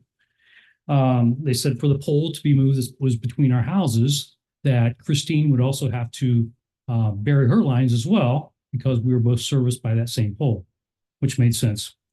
They said her cost would be between $1,000 and $2,000 since she had an existing home. So the next day I approached Christine and I said, explained it to her and said, are you interested in doing something like this? And she said she would be if the cost was reasonable. That was fine. So this whole process took several weeks. Several weeks transpired. She came back to me and she said that she just could not move forward with burying her electrical service any longer because Martinsville REMC had informed her that she was going to now have to move her meter base. She was going to have to move her internet service, and likely she would have to move the internal circuit panel inside her house. And they estimated these costs to be in the range of $5,000 to $6,000 now. And so my response back to her was, I totally understand your reluctance to move forward, and it wasn't my intention to cast a big burden on you financially to do this. So it was totally understandable, but I did ask her, would you mind if I inquired a little further into how this new requirement came to be with REMC? And she was fine with me inquiring into it. So I called REMC and I indicated, I asked why she had to move her meter base. And they told me that there was a requirement of the Monroe County Building Department that they would never approve it unless she moved her meter base. So my next call was to Monroe County Building Department. And I talked to Brian Arnett. And I asked Brian, I said, would this person have to move their meter base if they wanted to now bury their lines, go from overhead to underground? Brian said, no, they would not have to do that. And then in fact, Brian actually came out to my house the very next day to do an inspection of my house. And he visually got to see it. And he once again confirmed that no, she would not have to move the meter base. So next, I called into REMC and I asked to speak to some higher level of authority leader within the field operations area. I shared with him the challenges that Christine and I had been experiencing and the changing requirements. He ended up personally coming on site, and he brought with him two of his senior level leaders from the company. And literally within 45 minutes, they had mapped out a solution to our problems that we're both happy with. The pole between our house was eliminated. Christine's electrical service remained to be overhead, but they moved the pole that serviced her house in a more discreet location so the wires weren't visible. My electric service was buried on my property, and they didn't have to trench in Christine's yard as the email says they would have to do. So much of that email is just factually incorrect. And just to summarize, there was no bullying or strong arming. Christine did not have to spend any money to move her electrical services or internet services. The pole between our house was moved without Christine having to spend any money, and my electrical service was buried without trenching on Christine's property. So I just wanted to clarify those, because the email says many things that are just the opposite of that. Thank you. So moving on to the variance request, can we go to page 114? I don't know if 114 is still the same page, but after I received my building permit on July 7th, I decided to add a single garage door. The previous approved house plan, a building permit, did have a 3-car garage. I already had a 3-car garage. It just didn't have the third door. So I just wanted to add the third door. To accomplish this, the architect moved the front porch over to the right. And this is okay. No modifications, though, were made to the interior layout. No additional square feet were added. The architect did realize that the porch may be too close to the setback. So he moved the porch back about 6 inches to avoid that problem. So there it is right there. So you can see it's hard to see, but in the bottom right, you can see the first design, he moved the porch all the way to the right. Thought there might be an issue with the setback, so he moved it back a little to avoid that issue. So what was submitted to the portal on July 25th was a version with the offset, so we could avoid that issue. This is one of my mistakes. I thought that uploading the building plans to the portal was the thing to do, and that's what I was told. Upload the plans to the portal, and that sufficient notifications would go out to the planning department. Now I realize that there was more to it than that. I didn't realize that there was several other steps that were required. But moving on, when the subcontractor came out to install the footers and the foundation of the house, he asked me for a set of plans. And my mistake number 2 was I gave him a version of the plans that did not have the offset of the porch. Oh. So that's why it was built that way. Didn't have the 6-inch offset to avoid the setback issue. Using those wrong plans, can you go to page 101 now, please? using the wrong plans, what resulted was on the northeast corner of the front porch, the brick ledge is, there we go. The brick ledge is 4.48 feet from the property line. So that means the brick ledge is 6.24 inches over the 5-foot setback. Also on that northwest corner of the front porch, the house foundation is 4.88 feet from the property line, meaning that the foundation itself is 1.44 inches over the setback. Because the house is built on an angle to the property lines, the brick ledge and the house foundation, the encroachment decreases as you go towards the back of the house. So the brick ledge encroachment stops at 5 feet from the front of the house. Yeah. The foundation encroachment stops 1 foot as you go towards the back of the house. So it's over 1.44 or 1 foot. I did bring my virtual, this is how much, this is the foundation, and this is the brick ledge. This is how much the brick ledge is over the setback. So. If you can go to page 115, please.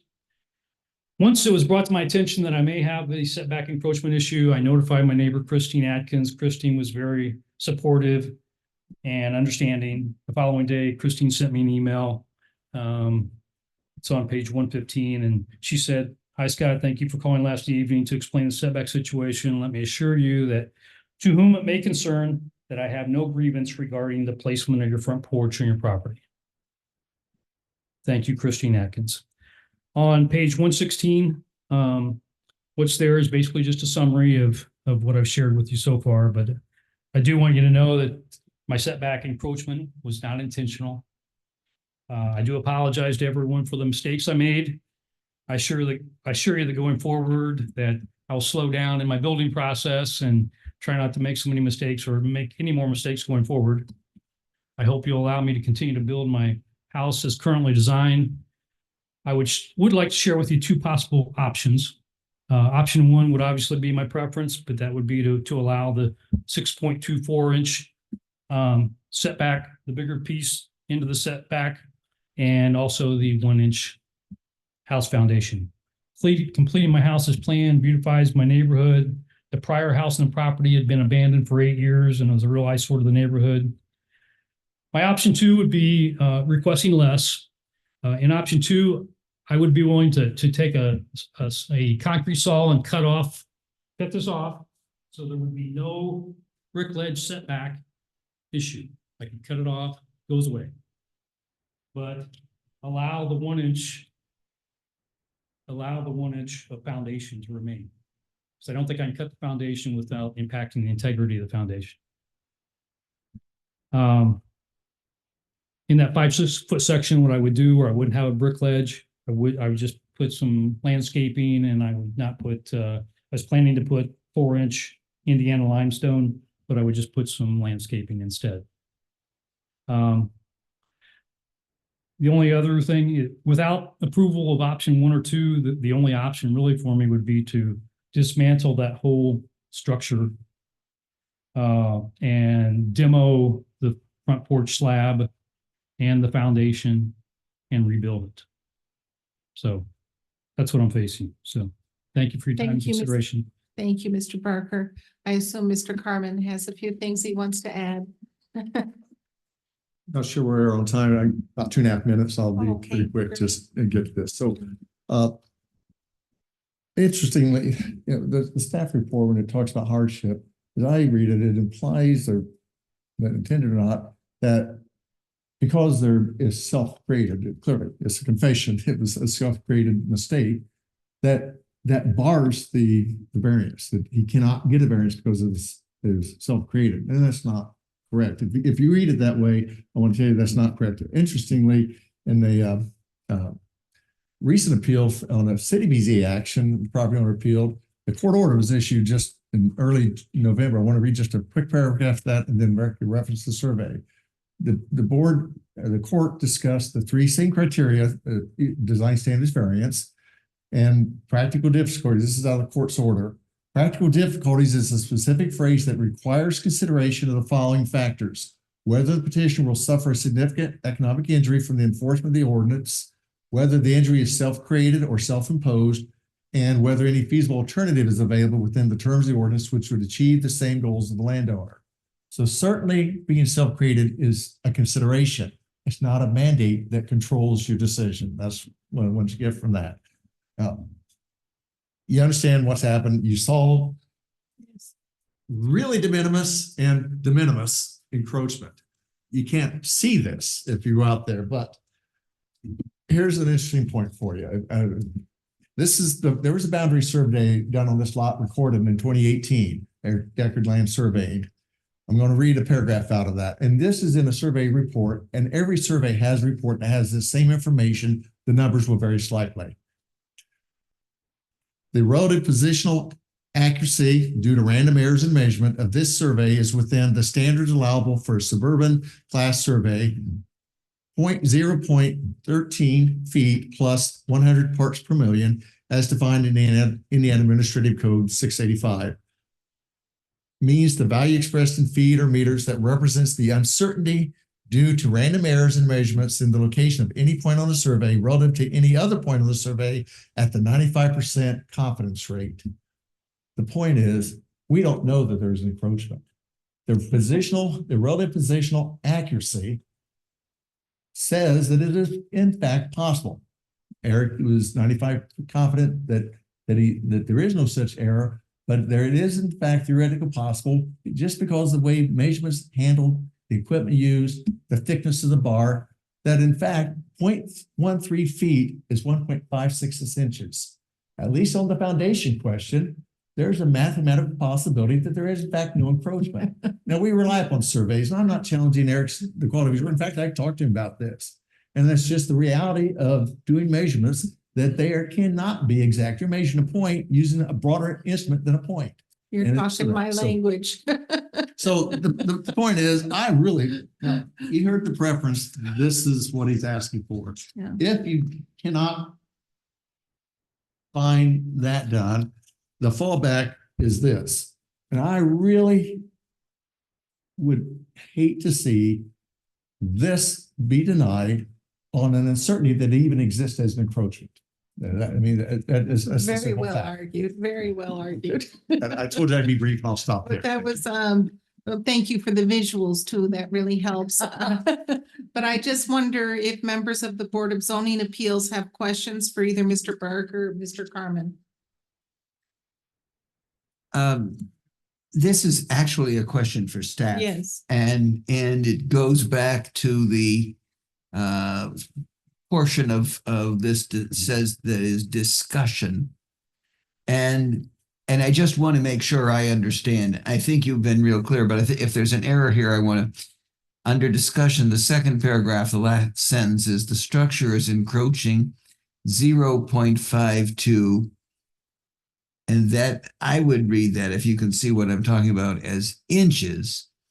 And that's just a little error, and people make them. But into the setback, because it's a double quote, and a double quote to me means inches. At the end of 5 feet, it's just a single apostrophe. Good catch, Guy. I'm sorry. Good catch.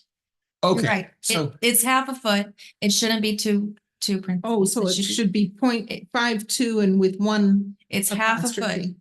Yes. One Okay. apostrophe. 0.52 feet. Because when I read this myself, I saw the whole thing as a half inch, which would make them, Yes. even smaller.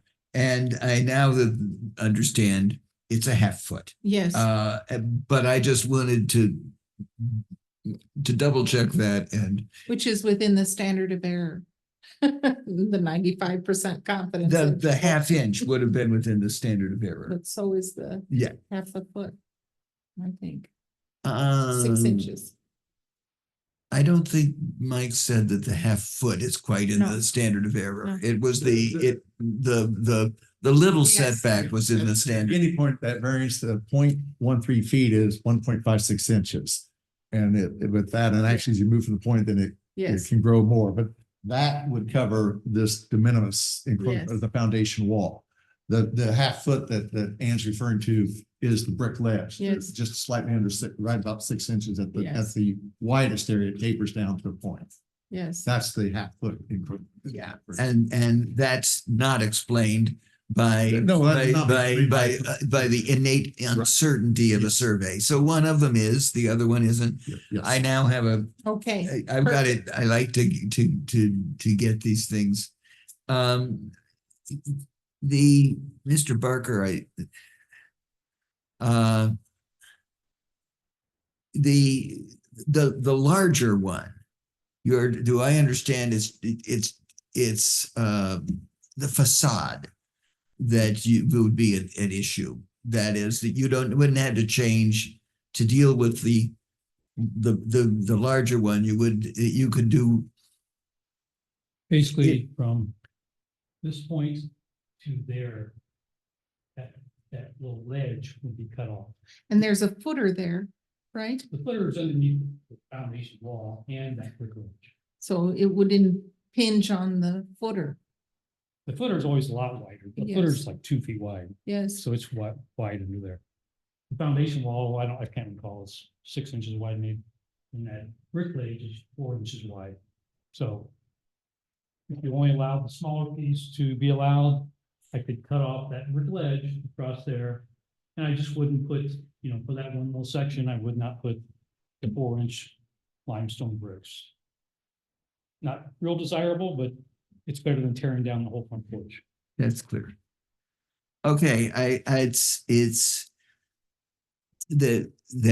so there's the vertical wall, and then coming out from that is the little edge. That's what encroaches. Yeah, this is laid flat, is that brick ledge. And here's where it turns the corner. Right. So you could cut all that out and then This is the foundation portion that is also over the setback. So. Oh. Yes, that's this right here, this little. this is all the same spot. Okay, I was confused on that when It's just right here on this corner. that's what I needed to understand This that. piece, the foundation 1 foot back is what's over the setback. Right. This is- Okay. I didn't understand that those were the same Yeah. exact spot, Yeah, and go now through I it. just do, kinda separated the and two it pieces. it all makes more sense. Okay. Thank you for clarifying that. Okay, any other questions for the petitioner or for staff? Ms. Owens or? None, thank you. Okay, well, we're gonna open it up to the public. If there are members of the public who would like to speak in support of this petition or against this petition, please come to the podium, raise your virtual hand on Zoom to be recognized, or press *9 to be unmuted on your cell phone. We don't see anyone. Okay, going once, twice, and we're back to us. And so for further discussion and or motion, now I understand, mistakes happen, in the planning process, and to have something like, plans, the wrong set of plans after having to try to comply, uploaded to the portal and have that set in motion. Something that adds, I don't know how much money to your building costs in terms of time lost and everything. I don't know, to me, the neighbors, the bigger issue to me is like the appropriate erosion control mitigation efforts, that to me is the bigger issue, and that I'd like to get into compliance, but I feel as though they were very compelling and contrite about the factors that happened on this property that led to an honest mistake. And it seems as though having the honest mistake having occurred, that the neighbors are like okay with it. And this area is dense. There's stuff going on there all the time around Lake Lemon. And it seems like almost every single thing that is built on these on these lots has some kind of variance. So I'm inclined to approve the variance. I don't know how others feel. You know, it's self-inflicted and it was a mistake, but it doesn't, I think it was good faith. I don't think, Lord knows, I'm sure you wish you had uploaded the other plan.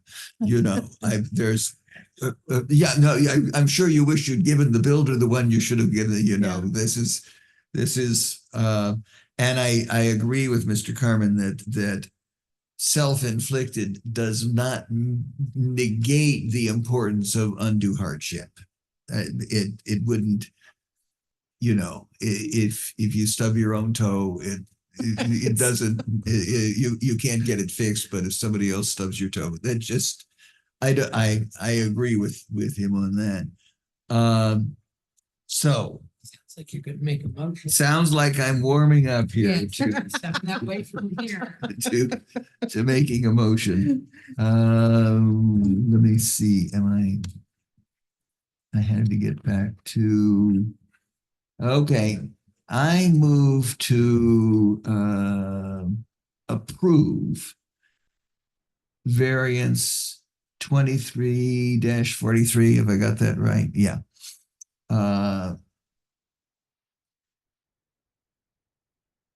And which is, let me get this, as a design standard variance. So let me pull up because it would not be injurious to the public health, safety, or general welfare of the community.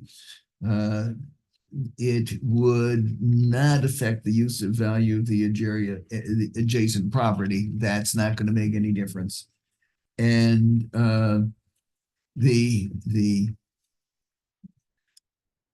okay, that is the minimum to avoid undue hardship. Yes. I'll second that motion. Okay, it's been moved and seconded to approve VAR 23-43, which is the Barker side yard setback variance to chapter 804. A vote in favor is a vote to approve the side yard setback as presented in the packet. Guy Loftman, Yes. Dee Owens, Yes. Pamela Davidson, Yes. Margaret Clemens. Yes. Okay, the motion is approved 4-0, and we will Thank you. follow up with the petitioner about any other requirements and make sure everything's Yes. met. Thank you and have a happy holiday. You too. Thank you. Okay, we're moving on to the last item on the agenda, which is item number 10, ADR 23-1. And this is an appeal by the Bachelor Heights Homeowners Association of the planning director's issuance of permit R 23-898 as it relates to the required setbacks and allowable use concerning 6 parcels on 0.06 acres in Perry Township, section 17 at 1470 Westwind Court. And it involves 6 parcels. And if Ms. Nestor Jelen, well, we'll take just a minute here. Yes. Sorry, Mr. Carmen. Thank you. Right. So Ms. Nestor Jelen, if you would be so kind as to review this with us. I don't think I've seen one like this before. Sure, yes. Neither have I. Okay. So I'm gonna pull up the packet here. So we received an appeal of our determination to issue a residential accessory structure permit. So I'm going to go through this because the Board of Zoning Appeals, one of the actions that you can make is to affirm or reverse a decision made by the administrator. So by issuance of that residential accessory structure permit, we're asking today for a vote to affirm and to keep the issuance of the permit.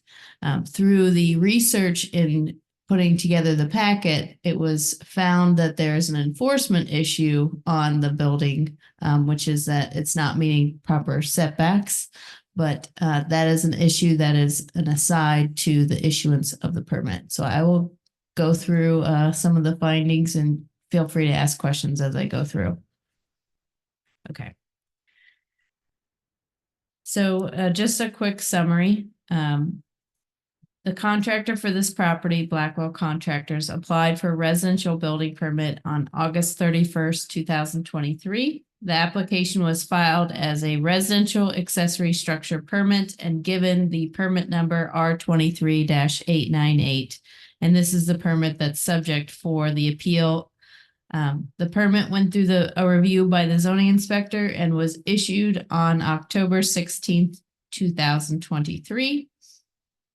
I'll note that in the ordinance, there are reasons for nullifying or retracting an improvement location permit being issued, and that's under chapter 800-5. And it states that any permit, certificate, or approval issued in conflict with the provisions of this ordinance shall be null and void, and in no event shall act as a waiver of the standards and requirements of these regulations. So the permit R23-898 was for a 6-bay residential garage. It is detailed in the ordinance for the property, which is a planned unit development in the Highlands subdivision. And it's also noted on the subdivision plat, which is a recorded document. When we received the appeal, we reached out to the applicant and let them know that we would be making a site inspection, and we made the following findings. So the 6-bay garage was substantially complete at the time of inspection. The measurements do show that the 6-bay garage did not follow the submitted original plot plan. The original plot plan indicated that a setback of 6.84 feet would be met. This was more than the required 2.56 foot setback, and therefore we issued a permit legally because it was meeting the required setbacks of the plat and the ordinance. Upon the site inspection and noticing that they did not follow the original determined setbacks, we requested an as-built. The as-built is noted in the packet, and it indicated that the garage was over by 0.05 feet or 0.6 inches from the perimeter boundary of the garage to the what would be the townhome there. The garage appears to otherwise meet the construction plans as submitted. And then the walls between the garages, if they do not meet the platted setbacks, there may be a plat amendment that may be sought. But importantly, the improvement location permit was issued for a residential accessory structure permit, which is what the petitioner states the use of the garage to be used as. The letter that's in the appeal states that the garage may be used for commercial purposes. We have no indication that that is what will be used as, and that would be something like a car wash or a car wash structure wants to locate there, or someone wants to locate their business at this garage location. That would be examples of a commercial use at this site. So we do not have evidence of that.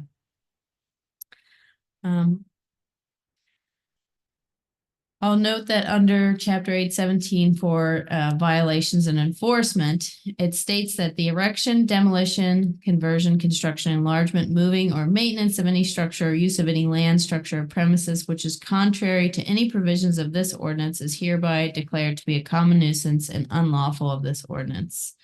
So basically, though the appeal is filed to retract the improvement location permit, that's, I don't think, the correct measure. I think the correct measure is to rectify the building location as we typically do.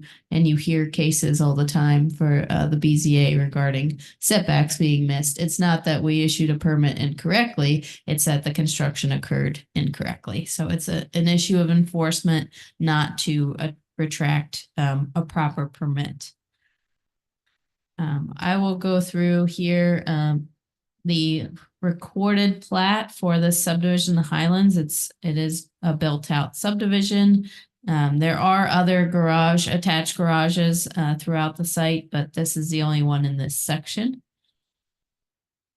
And then just as a note, the original plot plan is in Exhibit 4, where they showed between the two structures, there would be a final setback of 8.67 feet. But when we received the as-built, it was determined that there was more like 4.34 feet, but from the two building area lines that are treated as the property lines, essentially, it's only 2.51 feet, which is again a 0.05 foot encroachment. And I do have some site photos here, and this is from building wall to building wall. That's how we measure the building setback. So it does not include roof line to roof line. And then we took some measurements as well, just to note that it was definitely not the 8-foot setback. It was closer to 4 feet. And then here's the status of the garage once it was, once we did the site inspection. So I'll note here, staff did reply to the petitioner letter, which was the subject for filing the appeal. And I'll just go through some of their arguments and then staff's response. So they're stating that the appeal is based on 3 tenets, that this is an impermissible commercial build within a residential community. And we're stating that the permit was granted as a residential accessory structure. The garage is not yet complete, and therefore the contention that the use is commercial is not verifiable. Should the garage be used commercially, such as running a business from this location, the planning department would be notified and enforcement action would be taken. The second item is that the presented plat details appear to be unclear of building location. And the recorded plat is a scalable drawing. I do note they don't have the setbacks illustrated on there, so it can be difficult for the layperson to measure that. But per the as-built they submitted, they did show what the setbacks were required to be and that they were over by 0.05 feet. So they will need to follow up with either a plat amendment or changing the building to meet those required setbacks. And I note that I am talking with the Homeowners Association, the concern about the building and its proximity. They do have covenants and restrictions for this PUD. The planning department is not required to enforce private covenants and restrictions that are above and beyond and sometimes in contradiction to our ordinance. So that is not subject to the appeal. I see. Do you have any questions? Okay, Ms. Davidson. What we're talking about here is validating the decision of the staff to issue the permit, not the enforcement of whether it's constructed properly as per the plan and plot, correct? Yes. Thank you. Mr. Lockman, do you have a question? Or Ms. Owens? Go ahead. I'll see if Dee does. Dee? I don't have any questions. I just have a motion. So go ahead. Okay, well, we will hear from the public and from the petitioner. I'll come back if I need. Okay. Okay, so if the petitioner, the petitioner's representative is here, please come to the podium and I'll swear you in, unless, I don't know if you're both lawyers. I know one of you is, no? Oh, yes, that's right, Mr. Densford. Yes, that's right, Mr. Lambert, it's good to see you. Yes. So would you please raise your right hand? Do you swear to tell the truth, the whole truth, and nothing but the truth? Thank you. Combined, you have 15 minutes. Thank you. I signed in earlier. I am great. Tom Densford. I'm with the firm of Bauer and Densford. Yes. I'm here representing the Bachelor Heights Homeowners Association. Could you raise this microphone up? We're getting up there and just can't hear. Been talking too much today. I appreciate your time and your patience and thank Jackie for her presentation, but we are still of the opinion that the permit was granted inappropriately. without due consideration to the accessory use and the definitions within your own ordinance. So a bit of context, if I may. Bachelor Heights was created by PUD, as Jackie indicated, and a set of declarations which have been amended over the years, but this all started in 1997, and it has been built out over the years. There are hundreds of residences within this community, and these lots, as platted, are quite small. There are multi-use or multi-residential uses. There is very little spare room, and a lot of these homes do not have garages as accessory uses, that is, on the same lot or even attached to the home. So to address the additional garages, there were 27 different sites, just like the one we're talking about here, that had, well, 6 different locations, 27 garages scattered throughout the development. And those have been primarily built out to this point through the project we're talking about here. I respect the opinion in terms of covenants and conditions being a private contractual matter. But the fact is, these garages are subject to the declarations and subject to the Architectural Control Committee. And what triggered in part the appeal is the refusal of the petitioner, the applicant, to participate in any meaningful way with the homeowners association in terms of building. First notice they had of this building project was when the construction crews showed up. But I'm getting ahead of myself. The permit was issued under provisions for a residential accessory structural permit. And the question becomes, well, what is the accessory to use? I mean, within your own definition, typically an accessory use is located on the same lot and it has some rational use relationship with the residents. Well, this has nothing of the sort.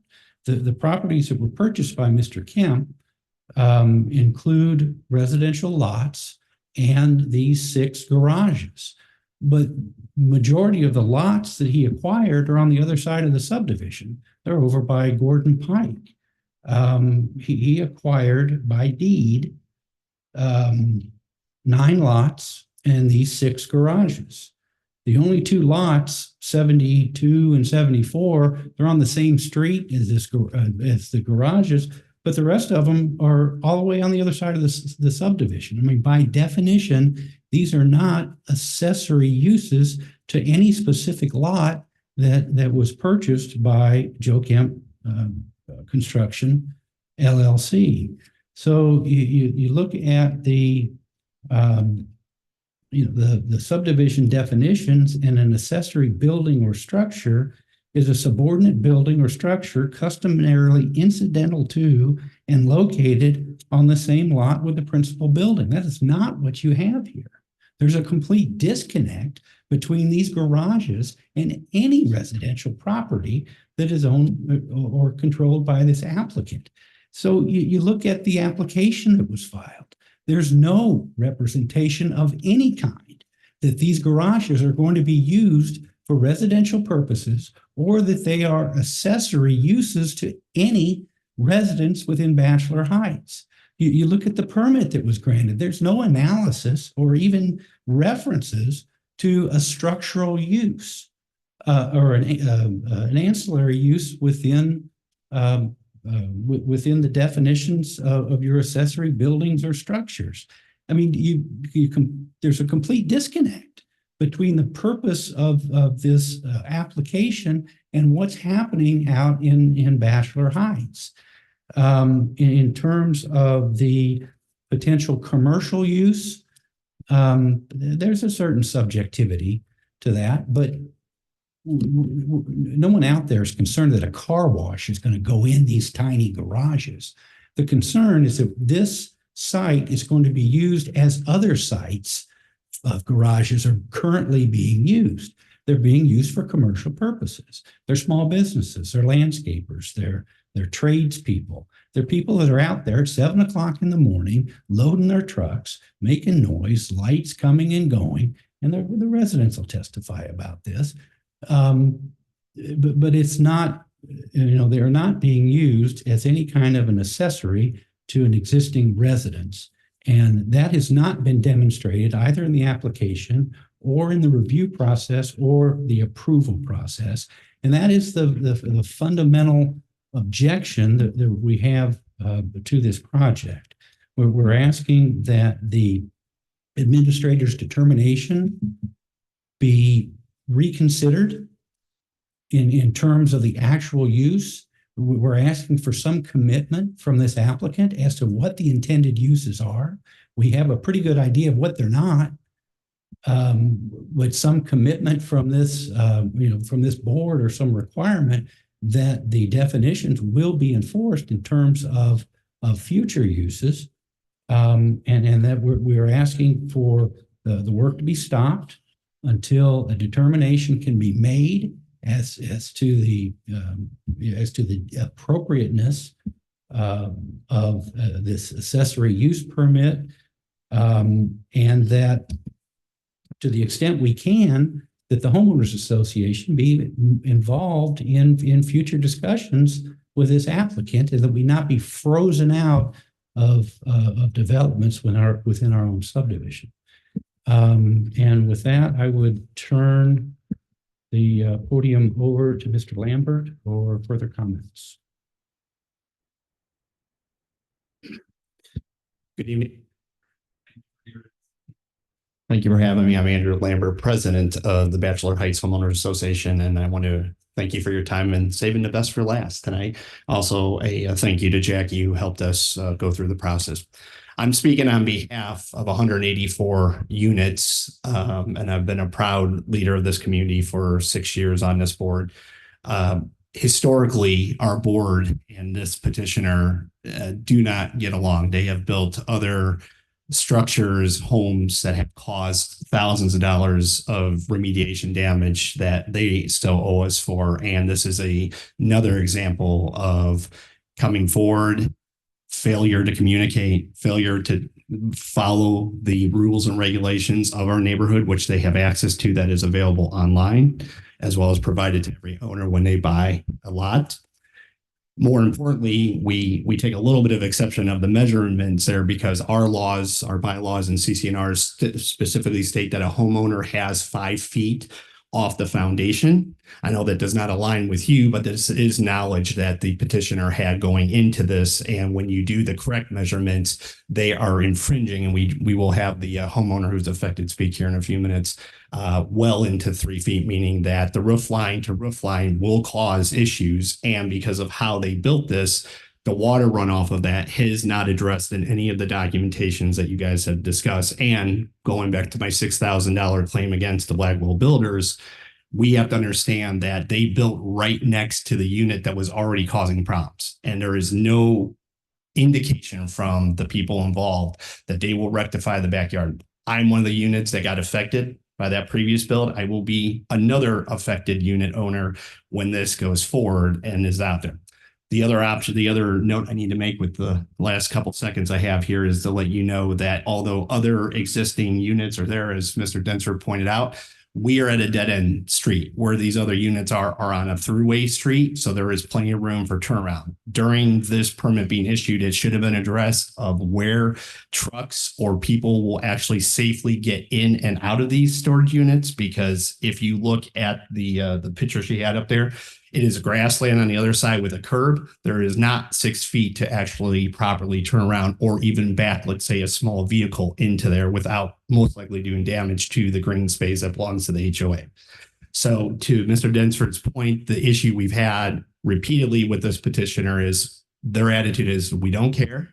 We don't care about the community, and we don't care about the damage that we do to the backyards. This becomes your issue as HOA, and we're here to stop it tonight. Thank you. Thank you, Mr. Lambert. Okay, do you have questions for Mr. Densford or Mr. Lambert? Members of the Board of Zoning Appeals, I see Ms. Owens has her hand raised. I'll recognize you, Dee. Thank you very much. Yeah, I wonder if there have been issues with this person in the past, what ways there are for HOAs to, have their ears up when someone who's problematic comes and builds in their area. I think that we're not here to enforce HOA regulations and rules. That's entirely their problem. But I'm wondering what can be done in the future. Or is there any method now to give a heads up? I suppose there's public notice of permits being issued or something where this could have been dealt with early before the building is complete. Yeah, if you don't mind, I'll do a rebuttal to that, which is that okay? Is that I just like to add that that was one of the conversations that Jackie and I had on, which is we understand that there are communication rules that are a little bit different at the state level than the county level, but our board has been extremely active in contacting every owner. We're very friendly. We're very tight-knit community there. And we've asked these people in the past to please come to our monthly meetings, please come participate in our annual meeting. Please be, aware of what's happening. And we communicate very, very often of what they are, what the rules and regulations are and what our expectations. We're not asking for that enforcement. We're just showing you that there is a historical standard of bad behavior that continues to come up with these people. So we want it on the record that regardless of where this decision goes, that needs to be on a record. If other permits are going to be issued in our neighborhood, we're probably going to take exception until they do the adult thing and come have a conversation. Thank you, Mr. Lambert. Did that answer your question, Ms. Owens? Yeah, somewhat. I mean, it seems to me like, having heard all this, it sounds awful, but I think the vast majority of it is not an issue for the BZA. I think that the only issue that I can see that's possible that maybe staff can address is it a requirement when somebody puts in a permit to build like this that you make sure that all the units are attached to houses up and down the street, or what they were talking about? That sounds ludicrous. I mean, it sounds ridiculous. So are you talking about the discussion about the owner owning like a nearby adjacent residence to consider this structure as accessory to the residence? Yeah, exactly. Thanks for being much more eloquent, Jerry, than I am. Sure. No, that was the point I was going to bring as well. I believe Mr. Densford did quote the subdivision control ordinance. There's also a definition specific to residential accessory structure under Chapter 801, which states structures categorized as accessory to residential uses under Chapter 815 based on construction applicability and use. So there's nothing in our definition or in our ordinance that states that a use or a structure cannot be categorized as accessory if that person doesn't also own the principal structure. The intent of the residential accessory structure definition and use is that it's to serve a principal use. So a garage is not a principal use structure. It typically exists accessory to a primary residence, and the residential use is what's utilizing the garage. So it's these 6-bay garage may be rented to nearby residences. We don't know. But I note that they also noted that there was a concern that some of the garage spaces would be utilized for potentially commercial business locations or commercial storage. That again would be an issue of enforcement. I don't know that it would, the contention that it would be an appeal of a residential accessory structure, and maybe they're asking that it would then be filed as a commercial building permit. I don't know that if someone says it's going to be used as residential, we have to take them at their word, I guess. And then if not, it would be an enforcement issue and we would deal with it at that point. Does that make sense? It does. Thank you. If I may, Yes, you quickly still have comment. 3 minutes left If to, if you review the application, there's no there's no representation as to the intended use. The residential reference is in the form. But there's no discussion about how the property is going to be used. So, and I respect Jackie's opinion that, well, we can't assume it might be commercial. You can't assume based on the evidence before you that it can be, that it's going to be residential. And I am not saying that each of these garages have to be somehow legally attached to a specific residence. What I'm saying is that there's no connection whatsoever between any residence within Bachelor Heights and these 6 garages. There's nothing in terms of what the petitioner has presented that can lead this board to find that the definitions, regardless of what section you look at, have been satisfied for an accessory use. well, thank you. I heard that originally as well. But do the petitioners still have time left? Do they have 2 minutes? I guess 2 minutes left, Mr. Lambert, if you have 2 minutes left, if you'd like to say something else. Well, there's some public You have to- comments. I'd like to yield the time to some public comments, if that's okay. Yes, and then you'll have 5 minutes to return to the microphone. Okay, so we will now turn to members of the public who would like to speak either in favor or in opposition to this appeal of the director's issuance of R 23-898. Please come to the podium, raise your right hand. Do you swear to tell the truth, the whole truth, and nothing but the truth? I do. And what is your name, sir? Randall Johnson. Brandon Johnson? Randall Johnson. Randall Johnson, okay. So I'm the owner of the property that you saw in the pictures right Yes. next to the building. And I'm here in support of the petitioner. My concerns are there's physical restrictions now on my use of the property. You can see the roof overhanging, and it does overhang with the 5-foot area that I have a right to put landscaping into to beautify and maintain and improve the value of the property. Now I'm prevented from doing that. I don't have the 5 feet, and the water is going to come right off the roof. You can see the pictures there. And it's probably going to impact and impinge on the structure itself. And I don't know where that water is going to run. I'm going to assume it's going to damage the property. Besides just those things, I don't have a lot of trust in the builder to do what they said they're going to do, or to not do what they haven't said they're going to do. So we've had continual problems with other residents in the area that are contractors, and you mentioned that. We've had to file a number of complaints with the HOA, which they did address, where the folks were coming in at 7 a.m. They would park their trucks inappropriately on the dead end street with construction trailers. The construction crew would show up and they would load materials, load their trucks up, and then they would go to their job site. And then in the evening, they would all come back. They would park their cars there. So they were that was their staging area for their contracting business or whatever they were doing. So I have a full expectation that the owner intends to rent these buildings, these bays, to somebody like that. And that means there's basically going to be construction staging every day, in the morning and in the evening. So besides just the visual, lack of aesthetics and me not being able to put any landscaping in around that side of the building, I've got a great concern that, it absolutely impacts the value of the property. It used to be a nice open common space. The windows on the west side of the condo just looked out and you could see the sunset, and now you see that. One other issue with people that walk through the common area in the past, they would just walk through. Now they're going to have to walk within a foot or two of those windows, the bedroom windows. So this is actually going to channel people to walk right next to the condo, which I have a concern about. I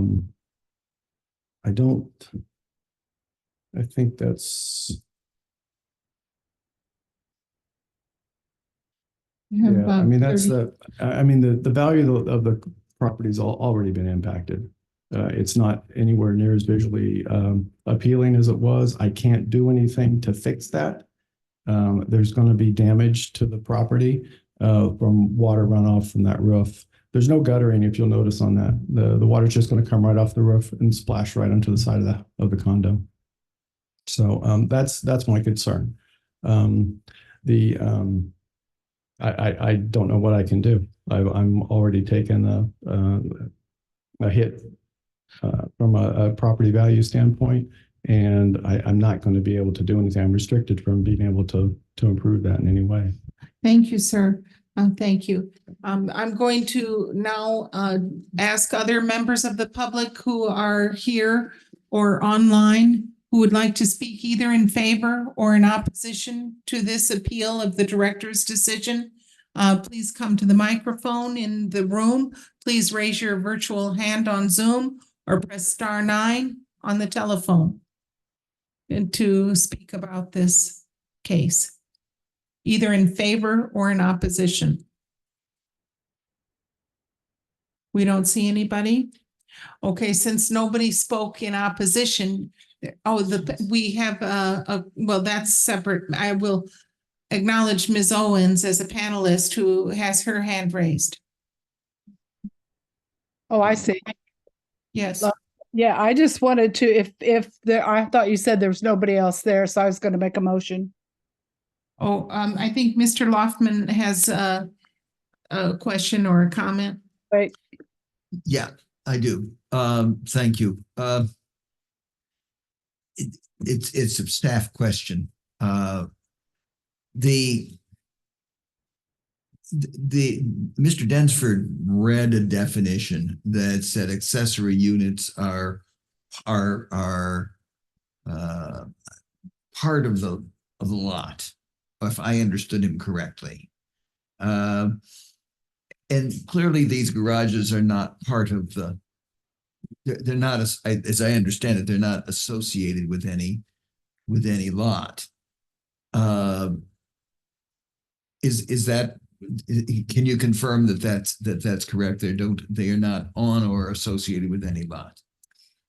So, yes, that's what the definition was from the subdivision control ordinance. So this lot is platted, so it's not necessarily that we would take the definition of the subdivision control ordinance. We would take the definition from the zoning ordinance. From the PUD zoning ordinance. If that falls silent, we would go back to our ordinance, but yes, so. Okay. Yes. So does the PUD ordinance say anything about the use of these garages? They do identify them as the letters of the lots, so it's like U, X, Y, Z, that states that those are garage units. So because it's a planned unit development, if they do not follow their own ordinance, it is not something that would come before the Board of Zoning Appeals. That would go before the commissioners because the PUD was adopted by the commissioners. And that's not something that we have authority to waive under the BZA. Your authority is to look at the zoning ordinance, which is adopted and subject to all other properties zoned in the county. Okay. If somebody buys one of those and rents it out to somebody who doesn't live in the subdivision but wants to store their boat there, just because that comes up a lot around here, is that a commercial use? So each one of these lots are individually platted. So there may be multiple units on as one structure with lot lines down the middle of them with firewalls in between. So, hypothetically speaking, they could be owner, the owner could be the ones that also inhabit the units. Most of these, by just looking at the notice that we sent out, are rented. So I guess bringing that same point, if you rent a residential unit, is that considered commercial? So I think we get into a little bit of a difficult situation. And again, it could be a further follow-up of enforcement, not necessarily, I think, affirming or determining that the permit was issued incorrectly. So the applicant, the requirement for an applicant to file for a building permit is to either file as a residential or a commercial permit. So they chose to go into the permitting software site and choose their own permit type. And which was a residential accessory structure permit application. There is also an option for a commercial building permit. Right. So if they are choosing to build and apply for a residential accessory structure, we do take people at their word, and that's part of the PUD. It does say that there will be 6-bay garage. It's platted. So, you know, its proximity is unfortunate, but it's only 0.6 inches off. That will be something that we deal with as enforcement. Its use is stated as being residential, and that's compliant with the PUD. And this is one of the PUDs that the city oversaw in its approval because it was previously under an interlocal agreement, or Yes. that the county had no jurisdiction over its design. It was just the city who really. It was, yes, it was approved at, this plat in particular was approved during the time that there was an active interlocal. And Yes. so the county has since taken over this area jurisdiction. okay. I see there are two seemingly different tracks I'm Yes. trying to walk down. One is the encroachment, which is de minimis. Okay. The other is whether this is an accessory use. Are these the same question and I'm not connecting them, or is the accessory if it looks to me like these are not accessory uses because they're not associated with lots. That to me is the Right. critical thing, that the new owner could rent these out as boat storage places to people who have no interest in this. And it seems that they're buying this, that whoever bought it to rent it or to use it for themselves, but that's still not a resident who's using it. If there was a requirement that they be rented out to owners in the area, that would seem maybe residential accessory. But since there's no limit on how they rent them out, I don't see how this is residential accessory unit.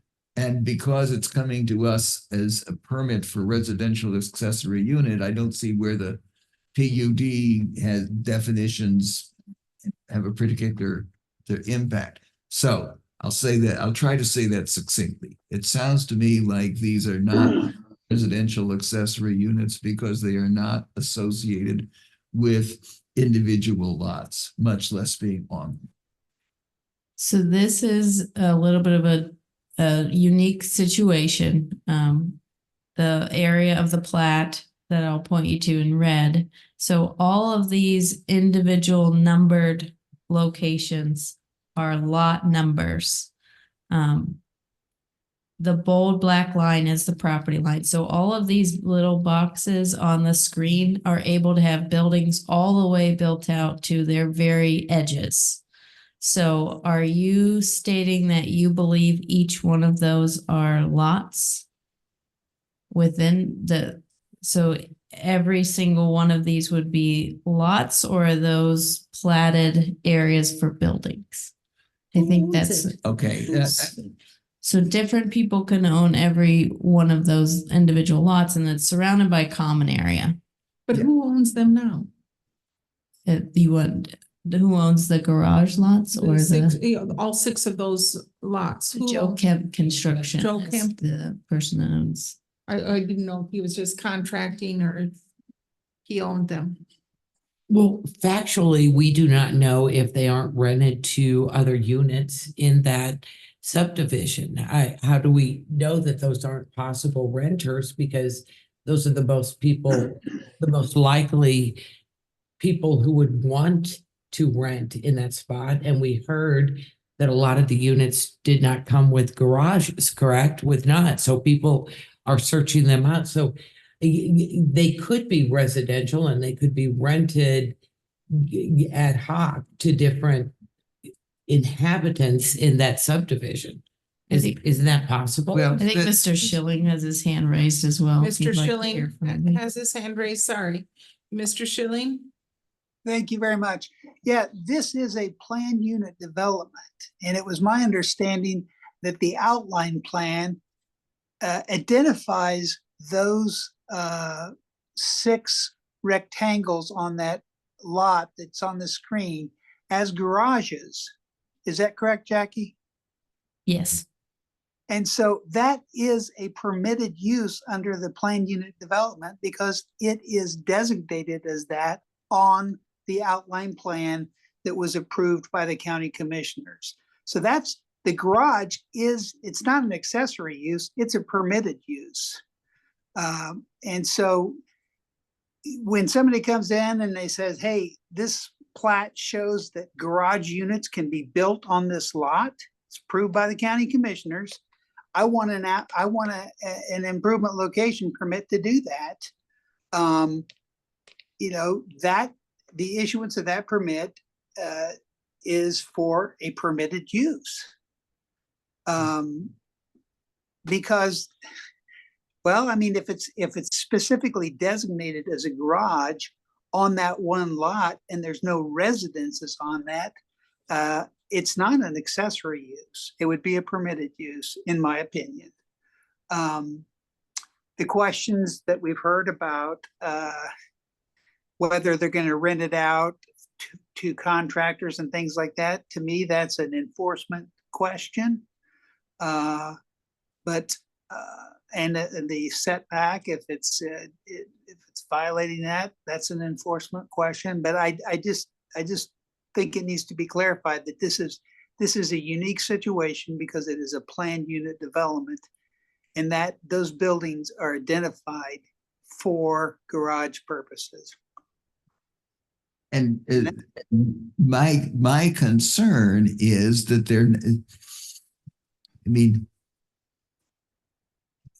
my concern is that they're not residential. They are not accessories to any residence. They are just freestanding garages. But the criterion is different, is what he's saying. Right, but okay, maybe I'm missing the big picture. There was a permit issued, which is being appealed. Yes. And that was permit for residential accessory. The title of that permit that they applied for was residential accessory structure. And that permit was approved. Yes, that permit was issued. And it doesn't seem to me that these are residential accessory structures. That's where I'm at.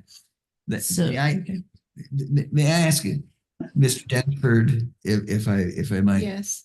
Is that what you're trying to get me to understand? That these are not residential accessory structures? Clumsy roundabout way, yes. I mean, okay. The permit is the issue, not the right to build garages necessarily, but just the permit for an accessory use without defining in any way, shape, or form what that accessory use may be. I believe requires a bit of further review. Jackie, is there any category that these would fall under as individual lots that are owned as garages? I mean, could somebody move into one if they wanted to, even though it's called garage? I mean, it would be cozy, but. No, this was a permit issued for a garage, a 6-bay garage. They're each on their own lot. As Mr. Schilling mentioned, it's in the PUD ordinance that these platted lots were designated for garage spaces and are permitted to be garages. So if the question is to retract I just will note, if, this was issued a residential building permit. And we've talked about it a few times at the meeting tonight, but in cooperation with the residential building permit, you get an improvement location permit, which issues a permit if it's in conformity with the use and the location as presented. If you were to retract the improvement location permit, the residential building permit still stands. And the use and the location can be fixed. That's still in conformity with the ordinance.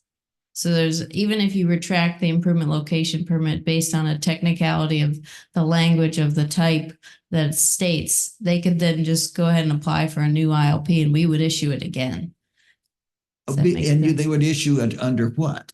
As what? It's a residential use. It's a garage. It's not a residential accessory use, but as a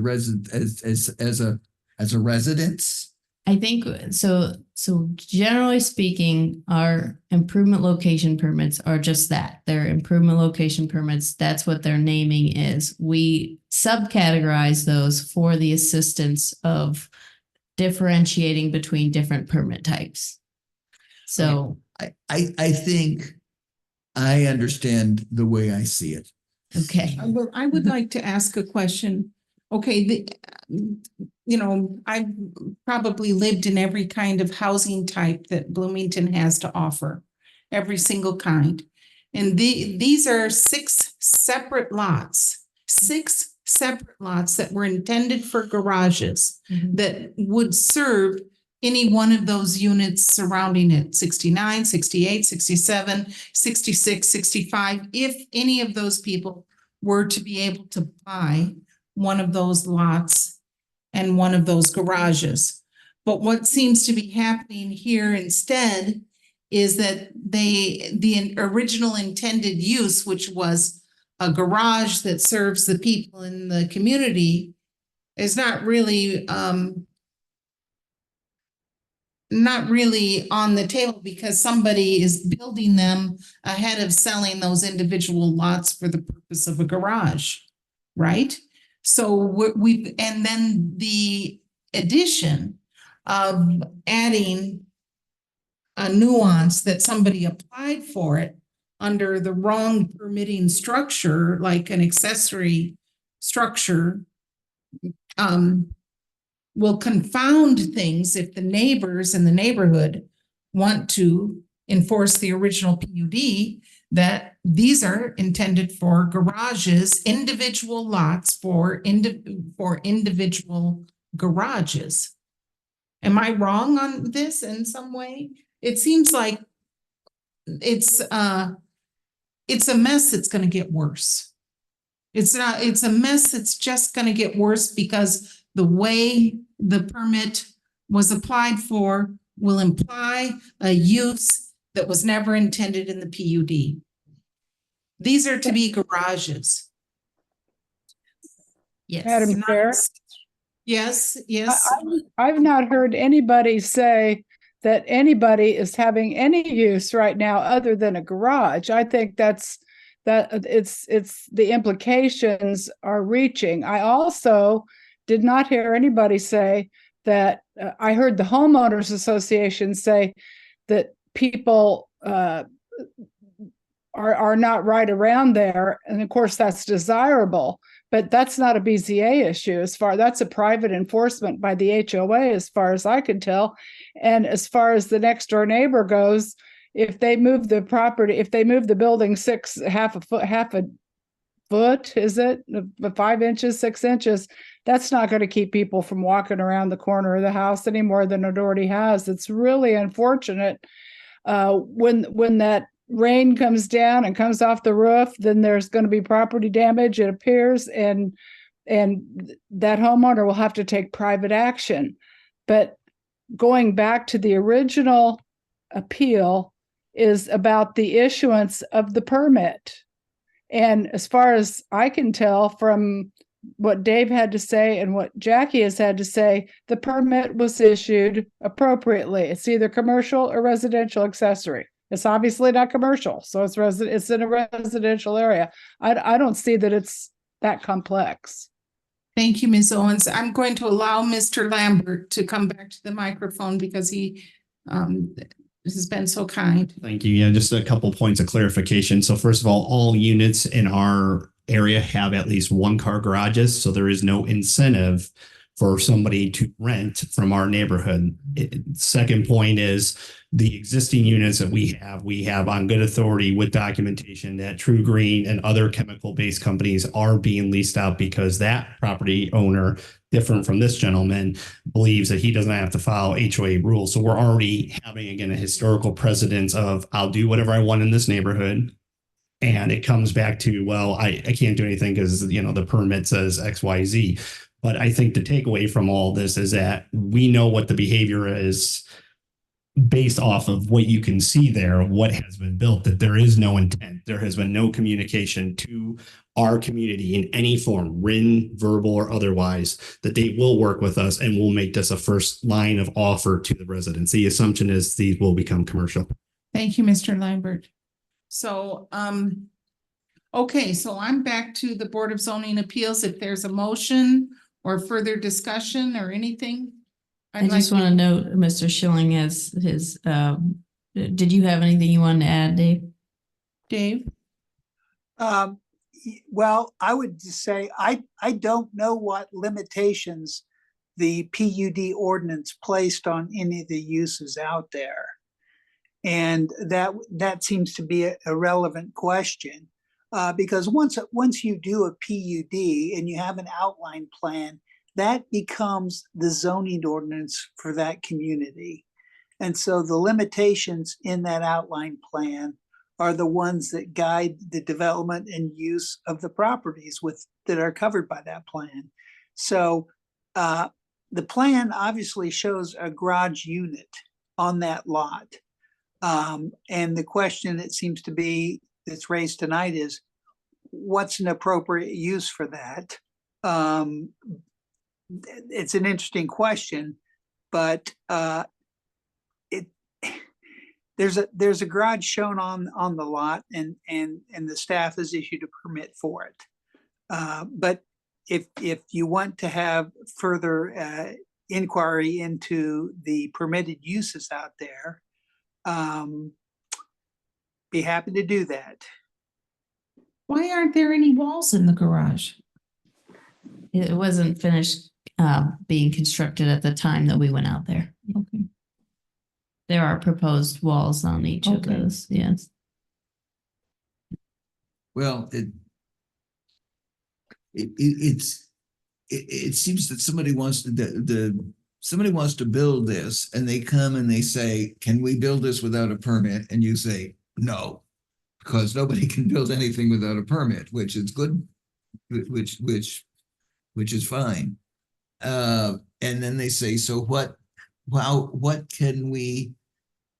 we apply for? And you say, well, it comes closest to residential accessory unit. It doesn't really fit it because it's not on the same lot and it doesn't serve a unit, but they've got to be able to do it. Okay, so if it was a commercial, if they'd say, we're going to rent these out, would that make it commercial? Rent those out to private individuals. Doesn't make any difference whether they're renting it out to individuals or not. I think it would. So if you have a long-term rental to someone who lives in the neighborhood who's just going to park their car there, we would not consider that to be a commercial use. But if there is a general contractor, we would Right. consider that. Utilizing that as their business location address. Okay, but if that's not the case, then, and we don't know what they're going to do, we do know that they're going to try to make money from the deal. If it was a residential accessory use, the owner would be associated with at least with a lot. It seems to me that this falls closer to commercial use because they're going to rent it to the highest bidder.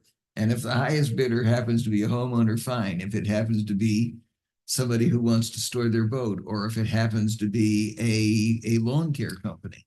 I'm just not sure about this PUD. I just can't, these were intended for garages, and in the Highlands, there are places that are intended for apartment buildings. There are places that are intended for single family homes. Is this the Highlands or Eagle View? This is the Highlands. This is the Highlands. So this is intended for garage. It's not intended for, rental storage space. It's not intended for general contractor operation thing. It's intended for a garage, which should complement one of the other structures that are there.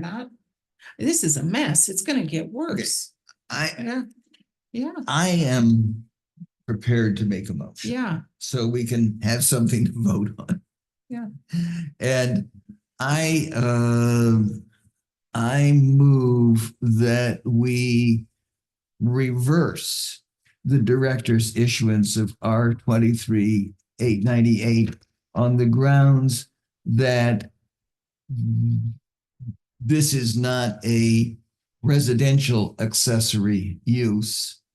It's a commercial use because clearly the only reason they bought it was, I'm not gonna say anything else. It seems more akin to a commercial use than a residential accessory. Could I amend that just a little bit? Yeah. It also seems to not comply with the original intentions of the PUD.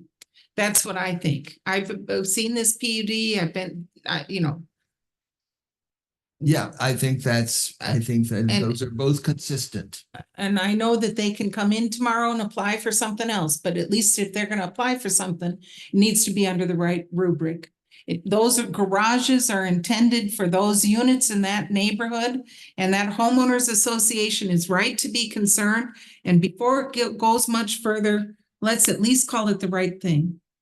Before that's what I feel like. So let's at least get it right on paper. So I made a motion Yeah, that it be denied. I second that. Okay. It's been moved and seconded to reverse the director's issuance of R 23-898. A vote in favor is to reverse the decision. Pamela Davidson, No. Margaret Clements, And this is to unfortunately reverse your decision. And I unfortunately, Jackie, okay. I have to say, yes, Okay. I on this, I disagree. Yes. Thank you. Okay, Guy Loftman. I hate to go against Jackie, Yeah. but my vote is yes. Okay, and then Dee Owens. Well, I fairly vehemently say no, and I'm really sorry. This is a conundrum, but I think it's beyond the scope of the BZA that there are private enforcement actions, there are public enforcement actions, and a lot of it is built upon guessing what's going to happen. We've not heard from the person who's doing the building. I would much prefer to hear from that person before I made any other decisions. So what happens? We So don't it have. lacks a majority vote, so it sounds like this will be continued to the January 3rd BZA meeting. It's nothing, no action is taken. We're in stasis. What happens to the builder? Does he just continue building? So per the rules of procedure, there is a statement that states that they are to stay the construction. We notified them of that as soon as the appeal was issued. And that's what it is to date, so. Okay, so thank you for coming. Thank you for expressing this. I'm sorry that everyone is dealing with this, and I'm sorry to Jackie that we reversed your. No, we didn't reverse. No, we didn't. No. No, that's right. No, Okay, I feel So better. this will be back in January. Yes, okay. And thank you All for right. your patience and waiting to the end. Have a very happy holiday, everyone. We'll see you in January. Yes, And, and thank you to the BZA members. I know this is the last meeting of the year, so I Yeah, appreciate thank all of you. your hard work. This was a long packet, so Yeah, thanks thank for sticking you. with it. Thank All right. you. Okay, take care. Thanks. Thank you. Thank you. Bye. Bye. Yeah, I can show you Bye. that.